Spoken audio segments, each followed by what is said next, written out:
She was the last pharaoh of Egypt, the lover of Julius Caesar and Mark Antony, a woman whose beauty and intelligence changed the course of history. When she died, she was buried in a tomb so magnificent that ancient writers compared it to the wonders of the world, and then it vanished. For 2,000 years, Cleopatra's tomb has remained hidden somewhere beneath the sands of Egypt, one of the greatest archaeological prizes never found, a mystery that has defeated every attempt to solve it. If you're settling in for the night, this is exactly the kind of story that works perfectly for sleep. Long, slow, full of ancient history and enduring mystery, and the eternal human fascination with lost treasures. If you enjoy it, consider subscribing so you don't miss the next journey into forgotten history. And if you want to tell me where you're listening from tonight, drop a comment.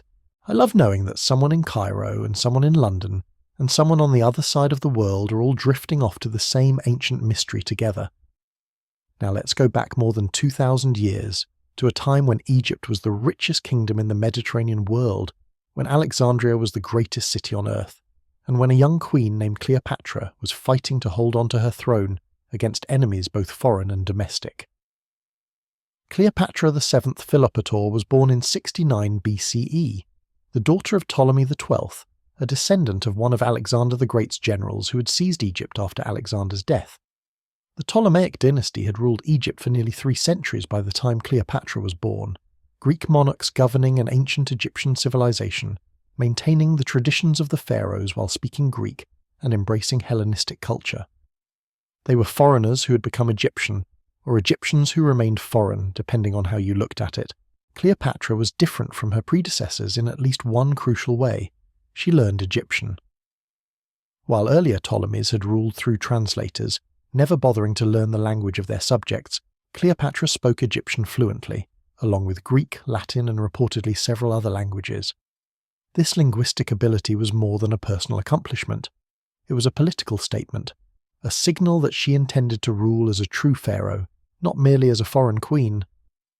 The people of Egypt noticed and responded to this respect for their culture. Cleopatra became pharaoh in 51 BCE, at approximately 18 years of age, ruling jointly with her younger brother Ptolemy XIII, as was the custom of the dynasty. Joint rule between siblings was traditional among the Ptolemies, often accompanied by marriage between the co-rulers, a practice that seems disturbing to modern sensibilities, but was accepted in the ancient world as a way of keeping power within the family. The joint rule did not go smoothly. Ptolemy XIII, or more accurately his advisors, pushed Cleopatra out of power within a few years. She fled Egypt, gathering an army in the eastern desert, preparing to fight her way back to the throne. It was at this moment, with Cleopatra in exile and civil war looming, that Julius Caesar arrived in Alexandria. Caesar came to Egypt pursuing his enemy Pompey, who had fled there after losing the Battle of Pharsalus. Caesar arrived to find that Ptolemy XIII's advisors had already murdered Pompey, presenting his head to Caesar as a gift. Caesar was reportedly disgusted by this treatment of a fellow Roman, however much an enemy Pompey had been. He took up residence in the royal palace of Alexandria and began to involve himself in Egyptian affairs. Cleopatra saw her opportunity. According to the famous story, she had herself smuggled into the palace wrapped in a carpet or bedroll, presenting herself to Caesar in dramatic fashion. Whether this story is literally true or a later embellishment, the meeting between Cleopatra and Caesar changed both their lives and the history of the Mediterranean world. Caesar was captivated by the young queen. She was intelligent, educated, ambitious, and politically astute. She was also, by most accounts, charismatic rather than conventionally beautiful, possessing a charm and presence that ancient writers found difficult to describe but impossible to forget. Caesar decided to support her claim to the throne against her brother. The resulting war, known as the Alexandrian War, was fierce and destructive. Much of Alexandria was damaged, including, according to some accounts, portions of the Great Library. Caesar's forces were nearly overwhelmed at several points, but eventually prevailed. Ptolemy XIII drowned in the Nile while fleeing defeat. Cleopatra was restored to the throne, this time ruling jointly with an even younger brother, Ptolemy XIV, who posed no threat to her power. Cleopatra and Caesar became lovers. She bore him a son, Ptolemy XV, known as Caesarion, meaning Little Caesar. She travelled to Rome to be with Caesar, living in his villa across the Tiber, scandalizing Roman society with her presence and her influence over the most powerful man in the world.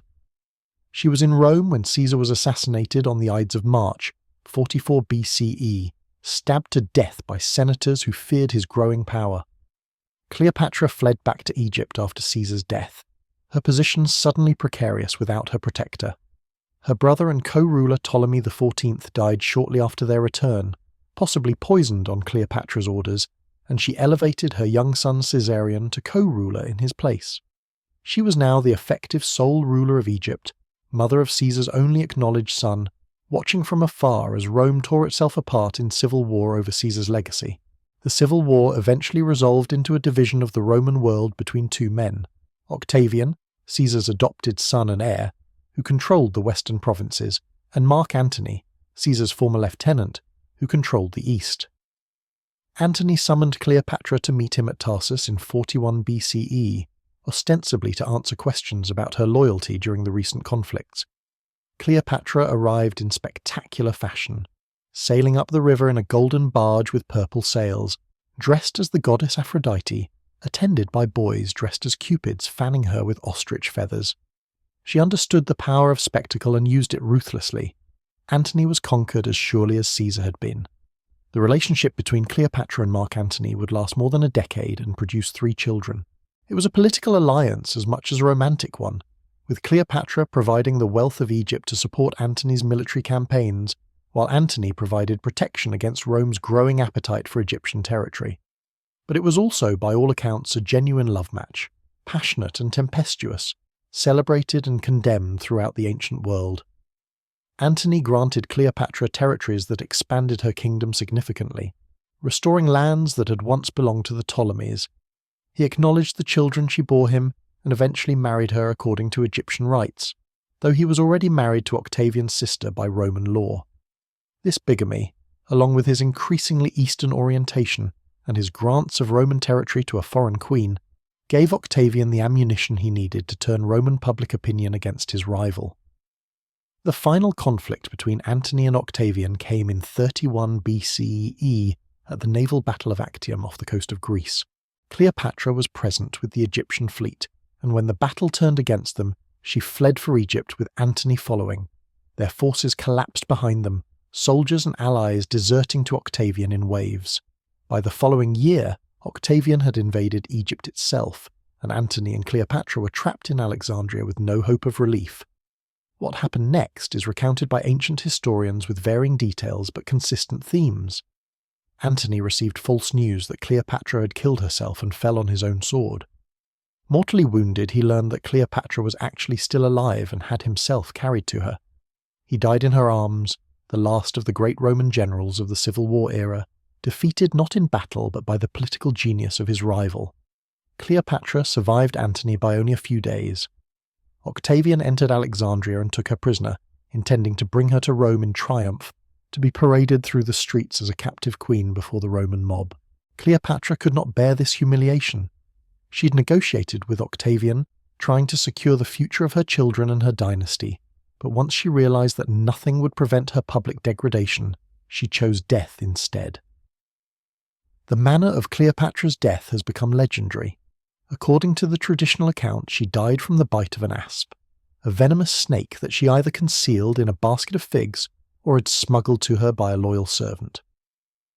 The asp was a symbol of Egyptian royalty, and death by its bite was considered divine, a fitting end for a queen who had proclaimed herself the incarnation of the goddess Isis.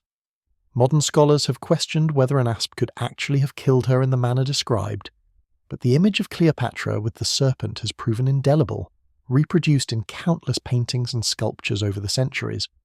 Octavian found her dead, reportedly with her 2 handmaidens dying beside her. He was frustrated to have lost his prize, but also perhaps relieved to have avoided the complications that a living Cleopatra would have posed. He had Caesarion, Cleopatra's son by Julius Caesar, hunted down and killed, eliminating the last potential rival to his claim as Caesar's heir. Cleopatra's children by Antony were spared, taken to Rome and raised by Antony's Roman wife, eventually disappearing from history without recorded descendants. Egypt became a Roman province, its wealth flowing to Rome, its ancient pharaonic tradition ending forever. The Ptolemaic dynasty that had ruled for 3 centuries was extinguished. The last pharaoh was dead, and somewhere in Alexandria, Cleopatra was laid to rest in a tomb that would become one of history's greatest mysteries. The ancient sources agree that Cleopatra was buried with Mark Antony in a magnificent mausoleum that she had constructed for herself. The Greek historian Plutarch, writing about a century after her death, provides the most detailed account. He describes the tomb as a lofty and beautiful monument near the Temple of Isis, filled with treasure, gold, silver, emeralds, pearls, ebony, ivory, and cinnamon. Cleopatra had threatened to burn this treasure rather than let it fall into Octavian's hands, and only the fear of this destruction had prevented him from storming her refuge while she still lived. The Roman historian Cassius Dio adds that Octavian allowed Cleopatra to be buried with royal honours, and that Antony was interred beside her in the same tomb, as both had requested. The geographer Strabo, who visited Alexandria shortly after these events, confirms that he saw the tombs of the Ptolemies and Cleopatra, though he provides frustratingly few details about their location or appearance. The tomb that Cleopatra built was clearly intended to be a statement of power and eternity, a monument that would preserve her memory and proclaim her divine status for all time.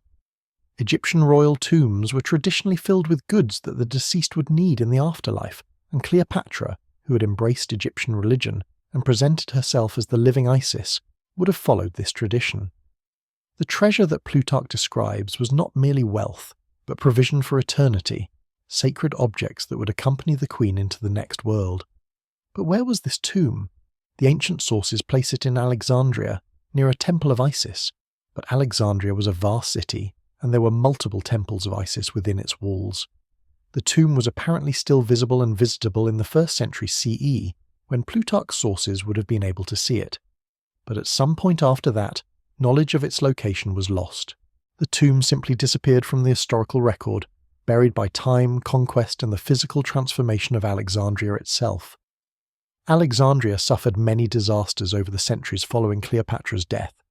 Earthquakes struck the city repeatedly, toppling monuments and collapsing buildings. Parts of the ancient city literally sank into the Mediterranean as the ground subsided.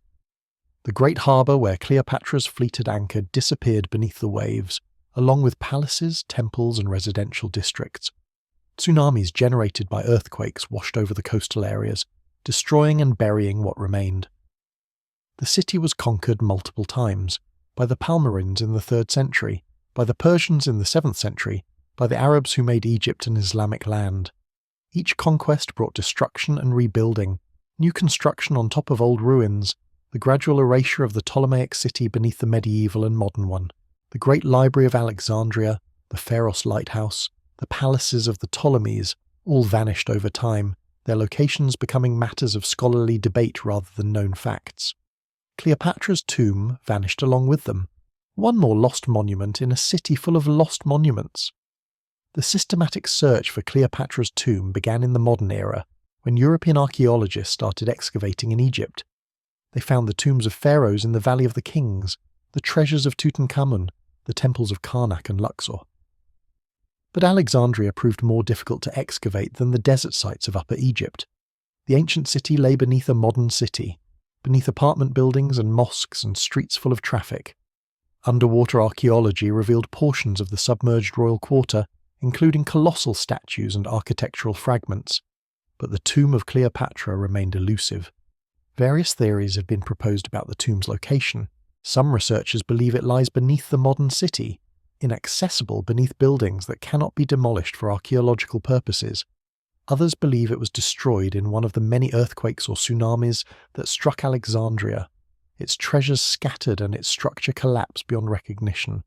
Still others believe it was deliberately dismantled in antiquity, its stones reused for other construction, its treasures looted by conquerors who cared nothing for Egyptian history. Each theory has its advocates and its evidence, but none has been proven conclusively. The most intriguing recent theory places Cleopatra's tomb not in Alexandria at all, but at a site called Taposiris Magna, about 30 miles west of the city. This theory, championed by archaeologist Kathleen Martinez, proposes that Cleopatra was buried at a temple of Osiris, where she would have been associated with Isis, her divine counterpart. Martinez has been excavating at Taposiris Magna for years, finding coins with Cleopatra's image, evidence of royal burials, and a network of underground tunnels that might lead to undiscovered chambers. She has not yet found the tomb itself, but her work continues, and each season brings new discoveries that might finally solve the mystery. The city of Alexandria, where Cleopatra lived and died, was one of the wonders of the ancient world, a planned metropolis that had grown to become the greatest centre of learning and commerce in the Mediterranean. Understanding Alexandria helps us understand both what we have lost and why finding Cleopatra's tomb has proven so difficult. Alexander the Great founded the city in 331 BCE during his conquest of the Persian Empire. He chose the site personally, a strip of land between the Mediterranean Sea and Lake Mareotis, with excellent harbours and a healthy climate. According to legend, Alexander marked out the city's boundaries himself, using grain when he ran out of chalk, and birds came down to eat the grain, which the seers interpreted as a sign that the city would feed many nations. Alexander did not live to see his city built. He died in Babylon 8 years later, aged only 32, and his generals divided his empire among themselves. Ptolemy, one of the most capable of these generals, claimed Egypt as his share. He brought Alexander's body to Egypt, eventually installing it in a magnificent tomb in the centre of Alexandria, a shrine that became one of the city's greatest attractions. Visitors came from throughout the ancient world to see the body of the conqueror, preserved in honey and displayed in a golden coffin. The Ptolemies built Alexandria into a showcase of Hellenistic civilization. The Great Library, founded by Ptolemy I or II, collected every book in the known world, employing scholars who copied, translated, and studied the accumulated knowledge of humanity. The Museion, a temple of the Muses that was essentially the world's first research university, supported scientists and philosophers who made discoveries that would not be surpassed for centuries. Euclid developed his geometry in Alexandria. Eratosthenes calculated the circumference of the Earth with remarkable accuracy. Archimedes studied there before returning to Syracuse. The city attracted the best minds of the age. The Pharos lighthouse, built on an island in the harbour, stood over 300 feet tall, one of the 7 wonders of the ancient world. Its fire, magnified by mirrors, guided ships into port from dozens of miles away. The lighthouse symbolised Alexandria's role as a beacon of civilization, drawing travellers and traders from every direction. The city's harbours were constantly full of ships from Greece, Rome, Carthage, Persia, India, and lands even further away. The royal quarter of Alexandria, where Cleopatra would have lived and died, occupied a substantial portion of the city's eastern section. It contained palaces, gardens, temples, and administrative buildings spread over an area equivalent to a quarter or third of the total city. The palaces were famed for their luxury, with columned halls, elaborate mosaics, and gardens filled with exotic plants and animals. The museum and library were located within or adjacent to the royal quarter, making it the intellectual as well as political heart of the city. The temples of Alexandria served the diverse religious needs of its population. Greek gods had temples in the Greek style, Egyptian gods had temples in the Egyptian style. The Ptolemies promoted syncretism, combining Greek and Egyptian religious traditions in new forms, most notably in the cult of Serapis, a god who combined elements of Osiris and Apis with Greek divine attributes. The temple of Serapis, the Serapeum, was one of the largest and most magnificent religious structures in the city. The city's population was cosmopolitan and stratified. Greeks formed the elite, occupying the highest positions in government and society. Egyptians formed the majority of the working population, though some achieved wealth and status. Jews had their own quarter and significant rights, making Alexandria one of the largest Jewish communities in the ancient world. Traders, sailors, and travellers from throughout the known world passed through, creating a multicultural mixing that was unusual for its time. This was the Alexandria that Cleopatra knew, a city of perhaps 500,000 people, wealthy beyond imagination, sophisticated beyond comparison. She grew up in the royal palace, educated by the finest tutors, surrounded by the greatest collection of books ever assembled. She was heir to a kingdom that controlled the grain supply of the Mediterranean, that possessed gold mines in Nubia, that traded luxury goods from India and Arabia. When she became pharaoh, she commanded resources that could make or break the ambitions of Roman generals. The Alexandria of Cleopatra's time was already showing signs of the instability that would eventually destroy it. The Ptolemaic dynasty was weakening, torn by internal conflicts, increasingly dependent on Rome for support. Cleopatra's own family history was marked by murders, coups, and civil wars. Her father had been driven from the throne and restored only with Roman backing. She herself would be exiled and restored multiple times before achieving stable rule. The kingdom was rich but precarious, powerful but vulnerable. When Octavian conquered Egypt after Cleopatra's death, he made it a personal province of the Roman emperor, too wealthy and too important to be entrusted to any senator. Alexandria remained a great city under Roman rule, second only to Rome itself in the Western Empire, continuing as a centre of trade, learning and culture. But it was now a provincial capital rather than a royal residence, its treasures flowing to Rome rather than remaining to glorify local rulers. The royal quarter gradually fell into disuse, its palaces converted to other purposes or allowed to decay. The physical destruction of ancient Alexandria occurred gradually over centuries through a combination of natural disasters, deliberate destruction, and simple neglect. The earthquakes that struck the region were particularly devastating. The eastern Mediterranean sits at the junction of tectonic plates, and earthquakes have struck the Egyptian coast repeatedly throughout recorded history. A major earthquake in 365 CE caused catastrophic damage to Alexandria and triggered a tsunami that carried ships inland and left marine creatures stranded in the streets. Later earthquakes added to the destruction, toppling buildings that had survived earlier disasters, cracking foundations and causing subsidence that lowered portions of the city below sea level. The subsidence was particularly devastating for the royal quarter and the harbour areas. The ground literally sank, carrying buildings and monuments below the waterline. Archaeological surveys have revealed substantial portions of ancient Alexandria now lying on the seafloor, preserved by the water that destroyed them. Statues, columns, building foundations and artefacts have been mapped and partially excavated by underwater archaeologists, providing glimpses of a city that was lost not to sand but to the sea. The religious transformations of late antiquity also contributed to the destruction. Christianity became the official religion of the Roman Empire in the 4th century CE, and the new faith was hostile to the old pagan monuments. The Serapeum was destroyed by a Christian mob in 391 CE, along with whatever remained of the library's collection that was housed there. Temples throughout the city were converted to churches, demolished for their materials, or simply abandoned. The old gods were forgotten, and with them the meaning of the monuments dedicated to their worship. The Arab conquest of Egypt in the 7th century CE brought another wave of transformation. Alexandria, which had been the capital of Egypt under Greek and Roman rule, lost its primacy to the new city of Fustat, later Cairo. The population declined as the economic and political focus shifted inland. Buildings were quarried for their stone, their columns and blocks repurposed for mosques and fortifications.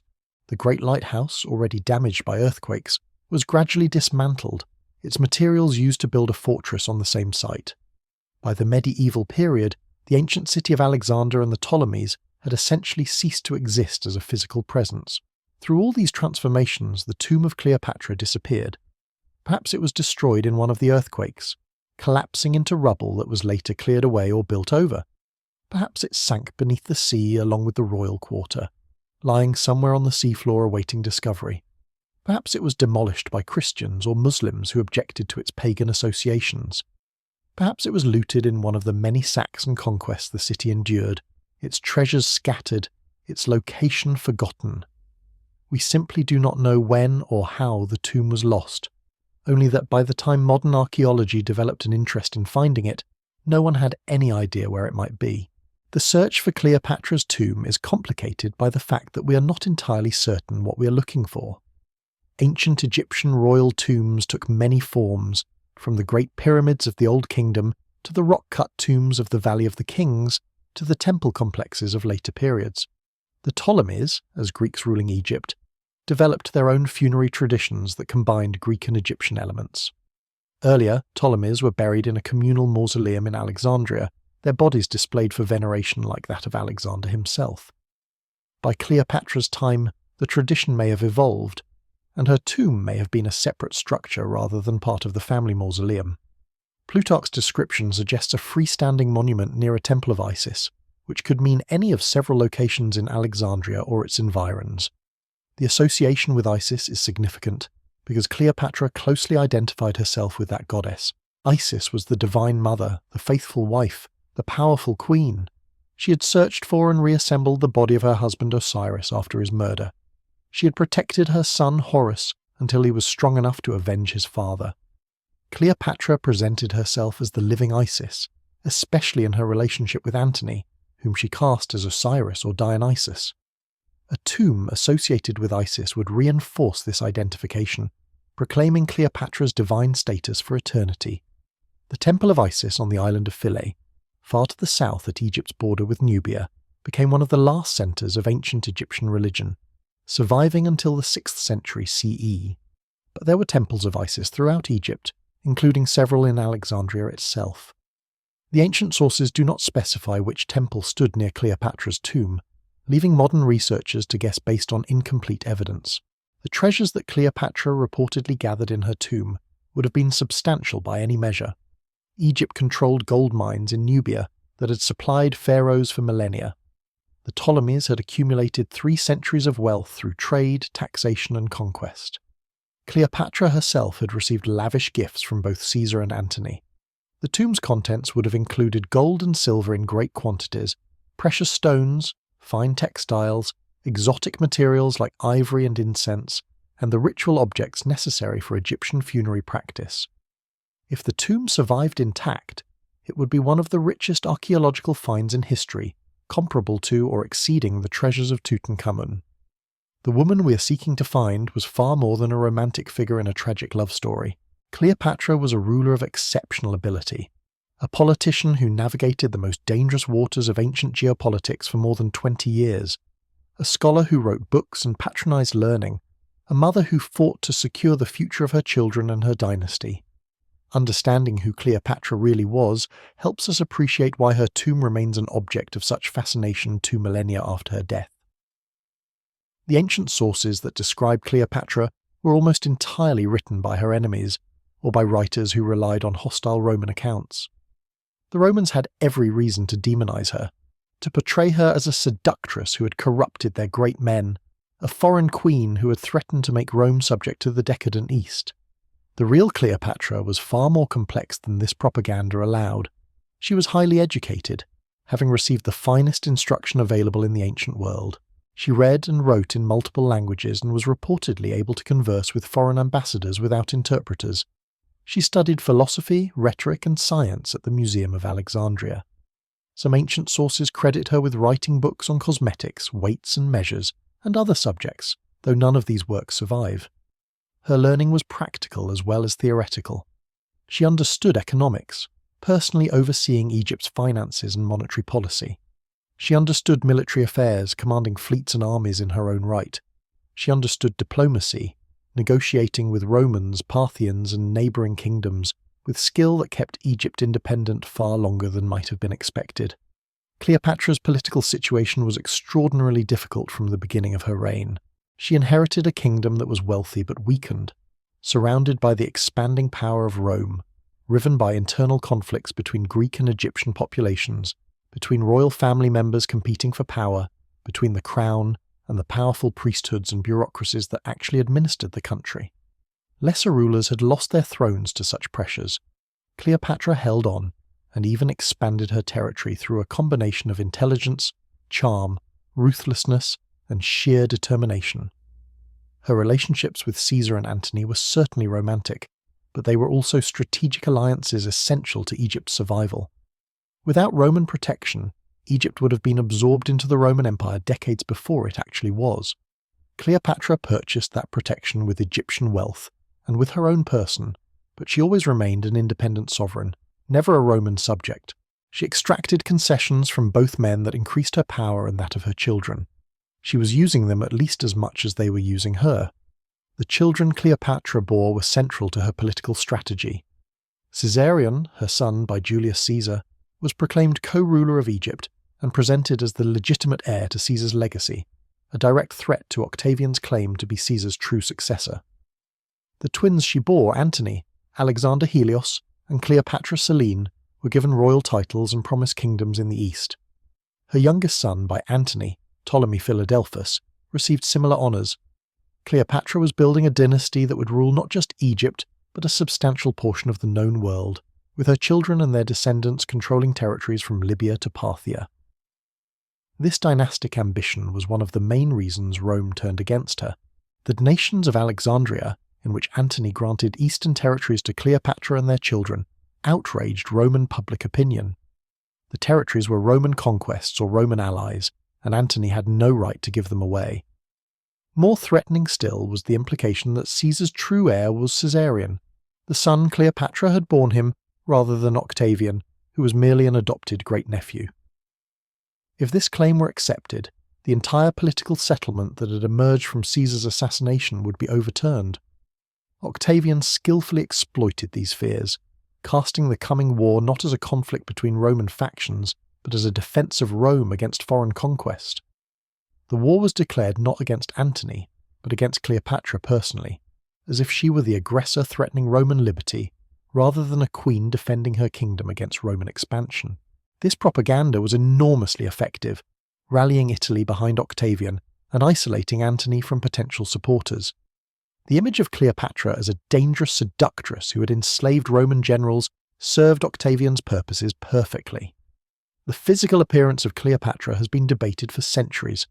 Ancient coins show her with a prominent nose and strong features, not conventionally beautiful by either ancient or modern standards.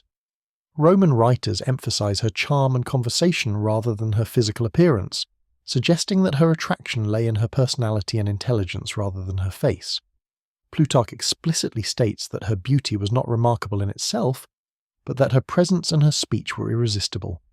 This description may be accurate, or it may be another form of Roman propaganda, an attempt to explain the power she exercised over their great men as something other than mere sexual attraction. Modern depictions of Cleopatra from Shakespeare to Hollywood have generally emphasized her beauty and sexuality, creating an image that owes more to male fantasy than to historical evidence. The real Cleopatra was probably neither the raving beauty of popular imagination nor the plain woman that some revisionists suggest. She was a queen who used every tool available to her, including her physical presence, but who ultimately depended on her intelligence and political skill to survive in a world dominated by men with armies. Her death was a final assertion of control in a situation where control had been lost. She chose when and how to die, refusing to be a spectacle for Roman crowds, denying Octavian the ultimate symbol of his victory. The asp, if that was indeed the method, was a royal symbol, a way of claiming divine status even in death. She had lived as Isis, and she would die as Isis, joining Osiris in the afterlife, triumphant even in defeat. This was the woman who was buried in the tomb we seek, a tomb that she herself had designed and built and filled with treasures worthy of her status. She intended that tomb to preserve her memory forever, to proclaim to all posterity that she'd been a great queen, a living goddess, worthy of eternal veneration. The irony is that by losing the tomb, we have remembered her more vividly than we might have if it had survived. Cleopatra has become a symbol precisely because she's mysterious, because we can project onto her our own fantasies and interpretations, because she is a character in a story whose ending remains unknown. The death of Cleopatra was witnessed by no one whose account survives directly. What we know comes from ancient historians who wrote decades or centuries after the event, relying on sources that are now lost. The inconsistencies and gaps in their accounts have fueled speculation about what really happened and whether the traditional story is accurate. Plutarch provides the most detailed account. He describes Cleopatra being captured by Octavian's forces and held in her tomb, which she had prepared for her death. She negotiated with Octavian, trying to secure favourable terms for her children, while secretly preparing her escape through death. She obtained permission to visit Antony's grave, where she lamented her fate and promised to join him soon. She then returned to her quarters, bathed, dressed in her royal robes, ate a final meal, and died. Plutarch admits that no one knows exactly how she died. The asp story was the popular account, but some sources suggested she carried poison in a hollow hairpin, or in another concealed container. Her body showed no snake bite marks, though there were 2 small punctures on her arm that might have been caused by a snake. A snake was reportedly seen near her body, or at least tracks were seen, but the snake itself was not found. Octavian sent snake charmers to try to suck out the venom, but it was too late. The uncertainty has led some modern scholars to propose alternative explanations. Perhaps Cleopatra took a fast-acting poison that left no visible trace. Perhaps she was murdered on Octavian's orders, the asp story invented to preserve the appearance of suicide. Perhaps the traditional account is essentially accurate, and the details have simply been lost or confused over 2 millennia of transmission. Medical analysis suggests that an ASP bite would not produce the rapid, peaceful death that the ancient sources describe. Cobra venom causes paralysis and respiratory failure, but the process takes hours rather than minutes, and involves considerable suffering. If Cleopatra did die from a snake bite, she may have used a different species, or she may have combined the bite with poison to ensure a quicker death. Alternatively, the ancient sources may have romanticized the actual process, preferring a dramatic narrative to an accurate one. The location of her death is also uncertain. Plutarch says she died in the monument she had built, but other sources are less clear. Some accounts suggest she was moved from the monument to the palace after her capture and died there. The monument and the tomb may have been the same structure, or they may have been different buildings. The confusion reflects the general uncertainty about the geography of ancient Alexandria and the location of its royal buildings. What seems clear is that Cleopatra was determined to die on her own terms and succeeded in doing so. She had prepared for this possibility, gathering poison or snakes or both, concealing the means of death from her guards. She waited until she had done everything possible for her children, extracting whatever promises she could from Octavian. Then she made her exit, leaving behind a legend that would outlast any monument of stone. Octavian's reaction to Cleopatra's death is revealing. According to Plutarch, he admired her courage even as he was frustrated by his loss. He had wanted to display her in his triumph, the ultimate symbol of his victory over the East, but she had denied him that satisfaction. He ordered that her body be treated with royal honours and that she be buried with Antony as she had requested. This decision suggests that Octavian recognized the political value of appearing magnanimous in victory. A public execution of Cleopatra would have been unseemly, and her suicide solved his problem while allowing him to claim credit for clemency. He could display statues and images of Cleopatra in his triumph without the awkwardness of parading the living queen. The burial of Cleopatra and Antony together confirmed the end of their threat, while presenting Octavian as a civilized ruler rather than a barbarian conqueror. The tomb where they were buried became, according to some accounts, a place of pilgrimage for those who honoured their memory. The romantic story of their love and death captured the imagination of the ancient world just as it captures ours today. But at some point, the pilgrims stopped coming, the tomb was forgotten, and 2,000 years of searching have failed to find it again. The modern search for Cleopatra's tomb began in the 19th century, when European interest in ancient Egypt exploded following Napoleon's invasion and the decipherment of hieroglyphics. Archaeologists fanned out across Egypt, excavating temples and tombs, filling museums with mummies and artifacts, and systematically documenting the remains of pharaonic civilization. But Alexandria proved more challenging than the desert sites of Upper Egypt, and Cleopatra's tomb remained stubbornly hidden. The early excavations in Alexandria were limited by the modern city that covered the ancient one.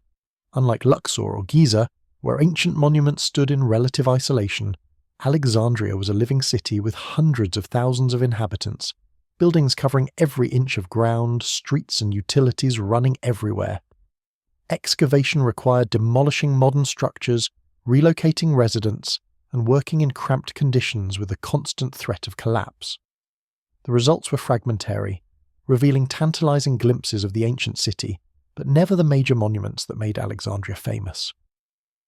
The underwater portion of ancient Alexandria was first systematically explored in the 20th century. Divers discovered that substantial parts of the royal quarter and harbour had sunk beneath the sea, preserved in the Mediterranean waters. Sphinxes, columns, statues, and building foundations lay on the seafloor, casualties of the earthquakes and subsidence that had reshaped the coastline. These discoveries generated excitement about what else might be found underwater, including possibly Cleopatra's tomb, but decades of exploration have not located the burial. The challenges of underwater archaeology are substantial. Visibility is often poor, currents can be strong, and working underwater is inherently more difficult and dangerous than working on land. The Alexandria harbour is also a busy modern port, limiting when and where archaeological work can be conducted. Nevertheless, underwater archaeologists have mapped large portions of the submerged city and recovered numerous artefacts. The colossal statue of Ptolemy XII, Cleopatra's father, was found underwater and is now in a museum. But no tomb has been identified. On land, the most intensive recent excavations have focused on two areas: the supposed site of the Soma, the mausoleum of Alexander and the Ptolemies, and various temple complexes that might have been associated with royal burials.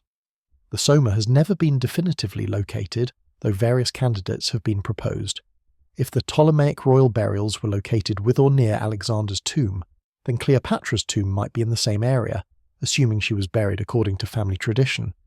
But she explicitly built her own monument, which may have been separate from the family mausoleum, making this connection uncertain. The traditional assumption has been that Cleopatra's tomb is somewhere within the boundaries of ancient Alexandria, probably in the royal quarter or near one of the major temples. This assumption is based on the ancient sources that describe her tomb as a building she constructed in the city, near a temple of Isis. But the ancient sources are not entirely consistent, and the tomb might have been located outside the city proper, in one of the suburban areas or in a completely different location. The theory that places Cleopatra's tomb at Taposiris Magna has attracted significant attention in recent years. Taposiris Magna was a town about 30 miles west of Alexandria, site of a major temple complex dedicated to Osiris and Isis. The name means Tomb of Osiris, suggesting that the site was believed to contain a burial of the god himself. Cleopatra, who identified herself with Isis, might have chosen this location to emphasize her divine status, linking her burial with that of Osiris, just as Isis had reunited with her husband in mythology. The archaeologist Kathleen Martinez has been excavating at Taposiris Magna since 2005, pursuing the theory that Cleopatra is buried there. Martinez is a Dominican lawyer turned archaeologist who became convinced of the Taposiris Magna theory through her study of Cleopatra's religious ideology. She argues that Cleopatra would have chosen a location associated with Isis and Osiris for her eternal rest, and that Taposiris Magna fits this requirement better than any site within Alexandria. Her excavations have produced intriguing results. She has found a cemetery containing high-status burials from the Ptolemaic period, suggesting that important people were buried near the temple. She has found coins bearing Cleopatra's image, demonstrating that the site was active during the queen's lifetime. She has found a network of underground tunnels that may lead to chambers not yet explored. She has found evidence that the temple was expanded or modified during Cleopatra's reign, possibly to accommodate her planned burial. Martinez has not yet found the tomb itself. Each season brings new discoveries that seem to bring her closer, but the final breakthrough has remained elusive. The tunnels she has found extend beneath the temple complex and may connect to chambers that have not been reached. The water table at the site is high, and many of the underground passages are flooded, requiring pumping and underwater exploration to investigate further. Martinez remains convinced that Cleopatra's tomb is there, waiting to be found, and continues her work with determination that matches the queen she seeks. Critics of the Taposiris Magna theory point out several problems. The ancient sources clearly state that Cleopatra's tomb was in Alexandria, not in a town 30 miles away. Plutarch, the most detailed source, describes events that suggest the tomb was within or very close to the royal palace, not a day's journey distant. The identification of Taposiris Magna with Cleopatra requires reinterpreting or rejecting these ancient accounts, which may not be justified by the evidence. Additionally, the burials Martinez has found at Taposiris Magna, while high status, do not include anyone definitively identified as royal. The coins with Cleopatra's image prove only that she was worshipped at the site, not that she was buried there. The temple modifications could reflect general royal patronage rather than preparation for a specific burial. The evidence is suggestive but not conclusive, and many archaeologists remain skeptical that Cleopatra would be found so far from her capital. The debate between the Alexandria and Taposiris Magna theories illustrates the fundamental problem of searching for Cleopatra's tomb. We simply do not have enough information to know where to look. The ancient sources provide general guidance but not specific directions. The physical remains of ancient Alexandria have been largely destroyed or buried, making verification of any theory extremely difficult. The tomb might be underwater, might be beneath modern buildings, might be in a location no one has yet considered, or might have been destroyed entirely, leaving nothing to find. The treasures that might be found in Cleopatra's tomb have fueled imagination and motivated searchers for centuries. If the tomb survived intact, it would contain wealth accumulated over 3 centuries of Ptolemaic rule, treasure rivaling or exceeding that of Tutankhamun. The inventory that Plutarch provides gives some sense of what might be there: gold, silver, emeralds, pearls, ebony, ivory, cinnamon. But this list is surely incomplete, and the actual contents would depend on Egyptian funerary traditions that Cleopatra would have followed as pharaoh. Egyptian royal burials were equipped for eternity. The deceased needed furniture for their celestial home, food and drink for sustenance, clothing and jewellery for adornment, servants in the form of shabti figurines to perform labour, ritual objects for religious observance, and texts to guide them through the afterlife. The tomb of Tutankhamun, a relatively minor pharaoh who died young, contained thousands of objects packed into a small space. Cleopatra's tomb would have been far larger and far more richly furnished. Gold would have been abundant. Egypt controlled the gold mines of Nubia, and gold had flowed into the royal treasury for millennia. Egyptian craftsmen were masters of gold work, creating jewellery, vessels, furniture fittings, and ritual objects of extraordinary beauty. Cleopatra's mummy would likely have been adorned with gold jewellery and possibly enclosed in a gold coffin, as many pharaohs before her had been. The amount of gold in the tomb could be measured in hundreds of pounds or more. Silver was rarer than gold in ancient Egypt, imported from foreign sources and therefore even more precious. The Ptolemies had access to silver from Greek and Phoenician sources, and silver objects would have been included as marks of exceptional value. Silver vessels, mirrors, and ornaments would have complemented the golden treasures. Gems and precious stones would have been set in the jewellery and incorporated into decorative objects. Egypt traded with India and Arabia for precious stones, and the Ptolemaic queens were famous for their jewels. The emeralds that Plutarch mentions were particularly associated with Egypt, which had emerald mines in the eastern desert. Pearls came from the Red Sea and the Persian Gulf, another luxury trade that Egypt controlled. Cleopatra's personal jewellery collection would have been spectacular, and it would have accompanied her into the tomb. Furniture in Egyptian tombs was often gilded or made of precious woods like ebony. Beds, chairs, chests and shrines would have filled the tomb chambers, providing for the queen's comfort in the afterlife. The furniture would have been decorated with carved or inlaid images of protective deities, symbols of royal power and scenes from mythology. Tutankhamun's tomb contained couches shaped like animals, thrones covered in gold, and chests filled with clothing and jewellery. Cleopatra's furniture would have been equally impressive. The ritual objects in the tomb would have included items necessary for Egyptian religious practice: canopic jars containing the mummified organs, amulets protecting the body, statues of gods ensuring divine favour, books of the dead containing spells for navigating the afterlife. Cleopatra, as a Greek ruling an Egyptian kingdom, might have included Greek religious elements as well, creating a syncretic burial that reflected her unique position between cultures. Texts and documents might be among the most valuable contents of the tomb, at least from a scholarly perspective. Egyptian tombs often contained religious texts inscribed on the walls or written on papyrus. If Cleopatra included a library in her tomb, it might contain works now lost, texts from the Great Library of Alexandria, perhaps even her own writings on subjects that ancient sources mention. The discovery of such documents would revolutionize our knowledge of the ancient world. The bodies of Cleopatra and Mark Antony would of course be the most significant finds. Cleopatra would presumably have been mummified according to Egyptian tradition, her body preserved for eternity, her face possibly covered with a portrait mask of gold and gems. Antony's body might have been prepared Egyptian style as well, or might have been buried according to Roman custom. The physical remains would allow scientific analysis that could tell us much about their lives, their health, their diet, and perhaps even the manner of their deaths. The romantic and historical significance of finding their remains together would be enormous, confirming the love story that has captivated humanity for 2,000 years. The Ptolemaic dynasty that Cleopatra brought to its end had ruled Egypt for nearly 3 centuries, creating a civilization that blended Greek and Egyptian traditions in ways that still fascinate historians. Understanding the Ptolemies helps us understand Cleopatra and the world in which she built her tomb. The dynasty began with Ptolemy I Soter, one of Alexander the Great's most trusted generals.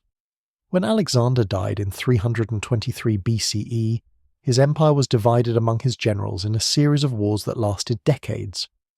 Ptolemy seized Egypt, one of the wealthiest and most defensible territories, and established his capital at Alexandria. He was a practical man, more interested in consolidating his gains than in conquering new territory, and he passed a stable kingdom to his descendants. The early Ptolemies were vigorous rulers who expanded Egyptian power and patronized culture on a grand scale. Ptolemy I founded the Library of Alexandria. Ptolemy II Philadelphus built the Pharos Lighthouse. Ptolemy III Euergetes conquered large portions of the Near East in a military campaign that briefly threatened the Seleucid dynasty in Syria. These rulers maintained Egypt as a major power in the Hellenistic world, wealthy, cultured, and respected. The dynasty preserved Egyptian traditions while overlaying Greek culture. The Ptolemies presented themselves as pharaohs to their Egyptian subjects, adopting the traditional titles and iconography of Egyptian kingship. They built temples in the Egyptian style, patronized Egyptian priests, and participated in Egyptian religious rituals. To their Greek subjects, they presented themselves as Hellenistic monarchs, supporters of Greek culture and philosophy, successors to Alexander himself. This double identity allowed them to rule a diverse population without forcing either group to abandon its traditions. The later Ptolemies were less impressive than their ancestors. Dynastic conflicts weakened the kingdom, as brothers fought brothers and wives conspired against husbands. The practice of royal incest, with siblings marrying to concentrate power, produced rulers who were sometimes unstable or incompetent. The kingdom's borders shrank as neighbouring powers pushed back. Rome, the rising power in the Mediterranean, increasingly intervened in Egyptian affairs, eventually becoming the arbiter of who would sit on the throne. Cleopatra's father, Ptolemy XII Auletes, exemplified the weaknesses of late Ptolemaic rule. He was driven from his throne by a popular uprising and restored only with Roman military support, for which he incurred enormous debts. He was remembered as a flute player more interested in music than governance, though this reputation may be unfair.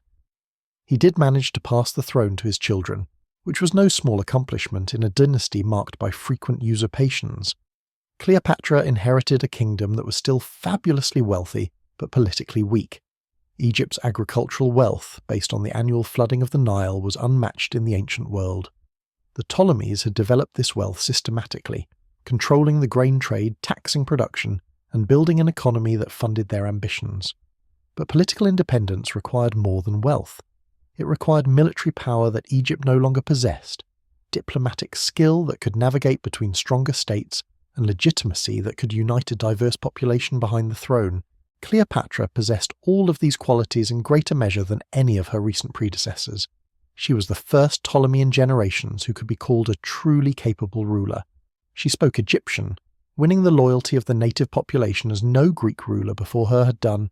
She maintained Egyptian traditions while also appealing to Greek sensibilities. She managed the kingdom's finances skillfully, ensuring that Egypt remained prosperous despite the political turmoil that surrounded her reign. Her alliances with Caesar and Antony were not signs of weakness but strategies for survival in a world dominated by Roman power. The religious dimension of Ptolemaic rule is essential for understanding Cleopatra's tomb. Egyptian religion was inseparable from Egyptian kingship. The pharaoh was not merely a political ruler, but a divine being, the son of Ra, the living Horus, the intermediary between gods and humans. The Ptolemies adopted this religious framework, presenting themselves as divine kings in the Egyptian tradition, while also claiming divine honours in the Greek style. They built temples to Egyptian gods, participated in Egyptian rituals, and after death expected to join the gods in the afterlife. Cleopatra took the religious dimension of her role more seriously than most of her predecessors. She identified herself specifically with Isis, the most important goddess in the Egyptian pantheon, whose cult had spread throughout the Mediterranean world. Isis was the divine mother, the faithful wife, the powerful queen, the mistress of magic. She had reassembled the body of her murdered husband Osiris and conceived their son Horus. She protected the dead and guided them to the afterlife. Cleopatra presented herself as Isis incarnate, dressing in the goddess's regalia, participating in her rituals, and building temples in her honor. This identification was not merely propaganda but genuine religious belief. Cleopatra saw herself as the living goddess, destined to join Isis and Osiris in the afterlife, to reign eternally among the divine. Her tomb would have been designed to facilitate this transition, equipped with everything she needed for her journey to an existence in the next world. The association with Isis may be the key to finding her tomb, if we can determine where she would have chosen to be buried to maximize this divine connection. The cult of Isis centered on several major temples. The temple at Philae, on an island near the first cataract of the Nile, was one of the most important Isis sanctuaries and remained active until the 6th century CE, centuries after the rest of Egypt had converted to Christianity. The temple at Dendara, which Cleopatra helped to build, and which includes some of the most famous images of the Queen, was another major centre. The Serapeum at Alexandria, dedicated to the syncretic god Serapis, who combined attributes of Osiris and the Greek god Zeus, also had important connections to Isis worship. Any of these locations or others associated with Isis might have been considered appropriate for Cleopatra's burial. The fate of Alexander the Great's body provides an interesting parallel to the mystery of Cleopatra's tomb. Alexander was initially buried in Babylon, then his body was hijacked by Ptolemy I and brought to Egypt. He was first buried at Memphis, the ancient capital, and later moved to Alexandria, where he was displayed in a magnificent mausoleum. The tomb of Alexander was one of the most famous shrines in the ancient world, visited by rulers and pilgrims for centuries. Julius Caesar reportedly wept at the tomb, moved by the accomplishments of his great predecessor. Augustus, after his conquest of Egypt, visited the tomb and accidentally broke off part of Alexander's nose while touching the body. Later Roman emperors also paid their respects. The tomb of Alexander was still known and visited in the 3rd and 4th centuries CE. Then, like Cleopatra's tomb, it disappeared from history. The last certain reference comes from the late 4th century, after which no reliable source mentions the tomb.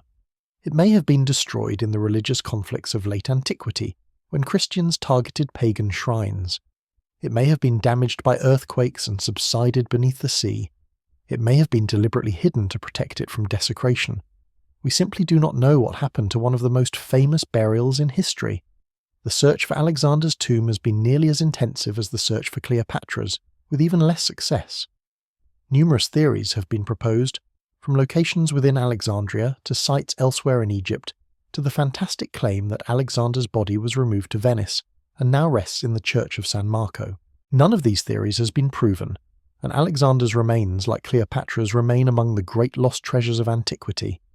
The parallel is instructive because it shows that even the most famous and well-documented tombs can disappear completely.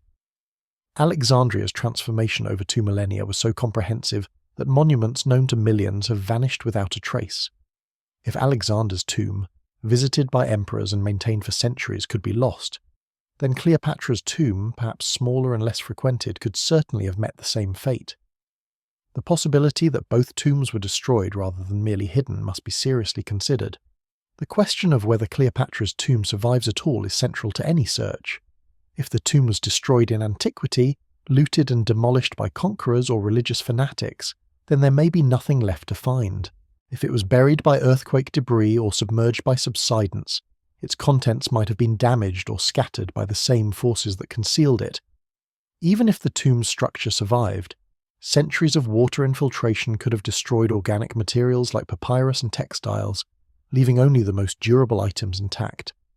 The optimistic scenario is that the tomb was sealed and forgotten, preserved by the same obscurity that has prevented its discovery.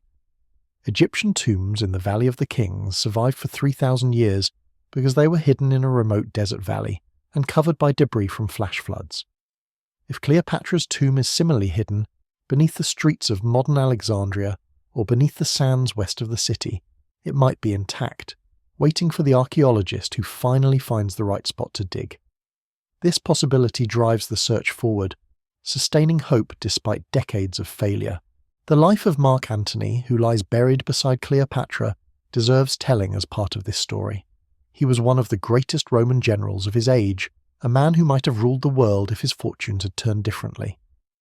His love for Cleopatra cost him everything, but it also gave him an immortality that military victory alone could never have provided.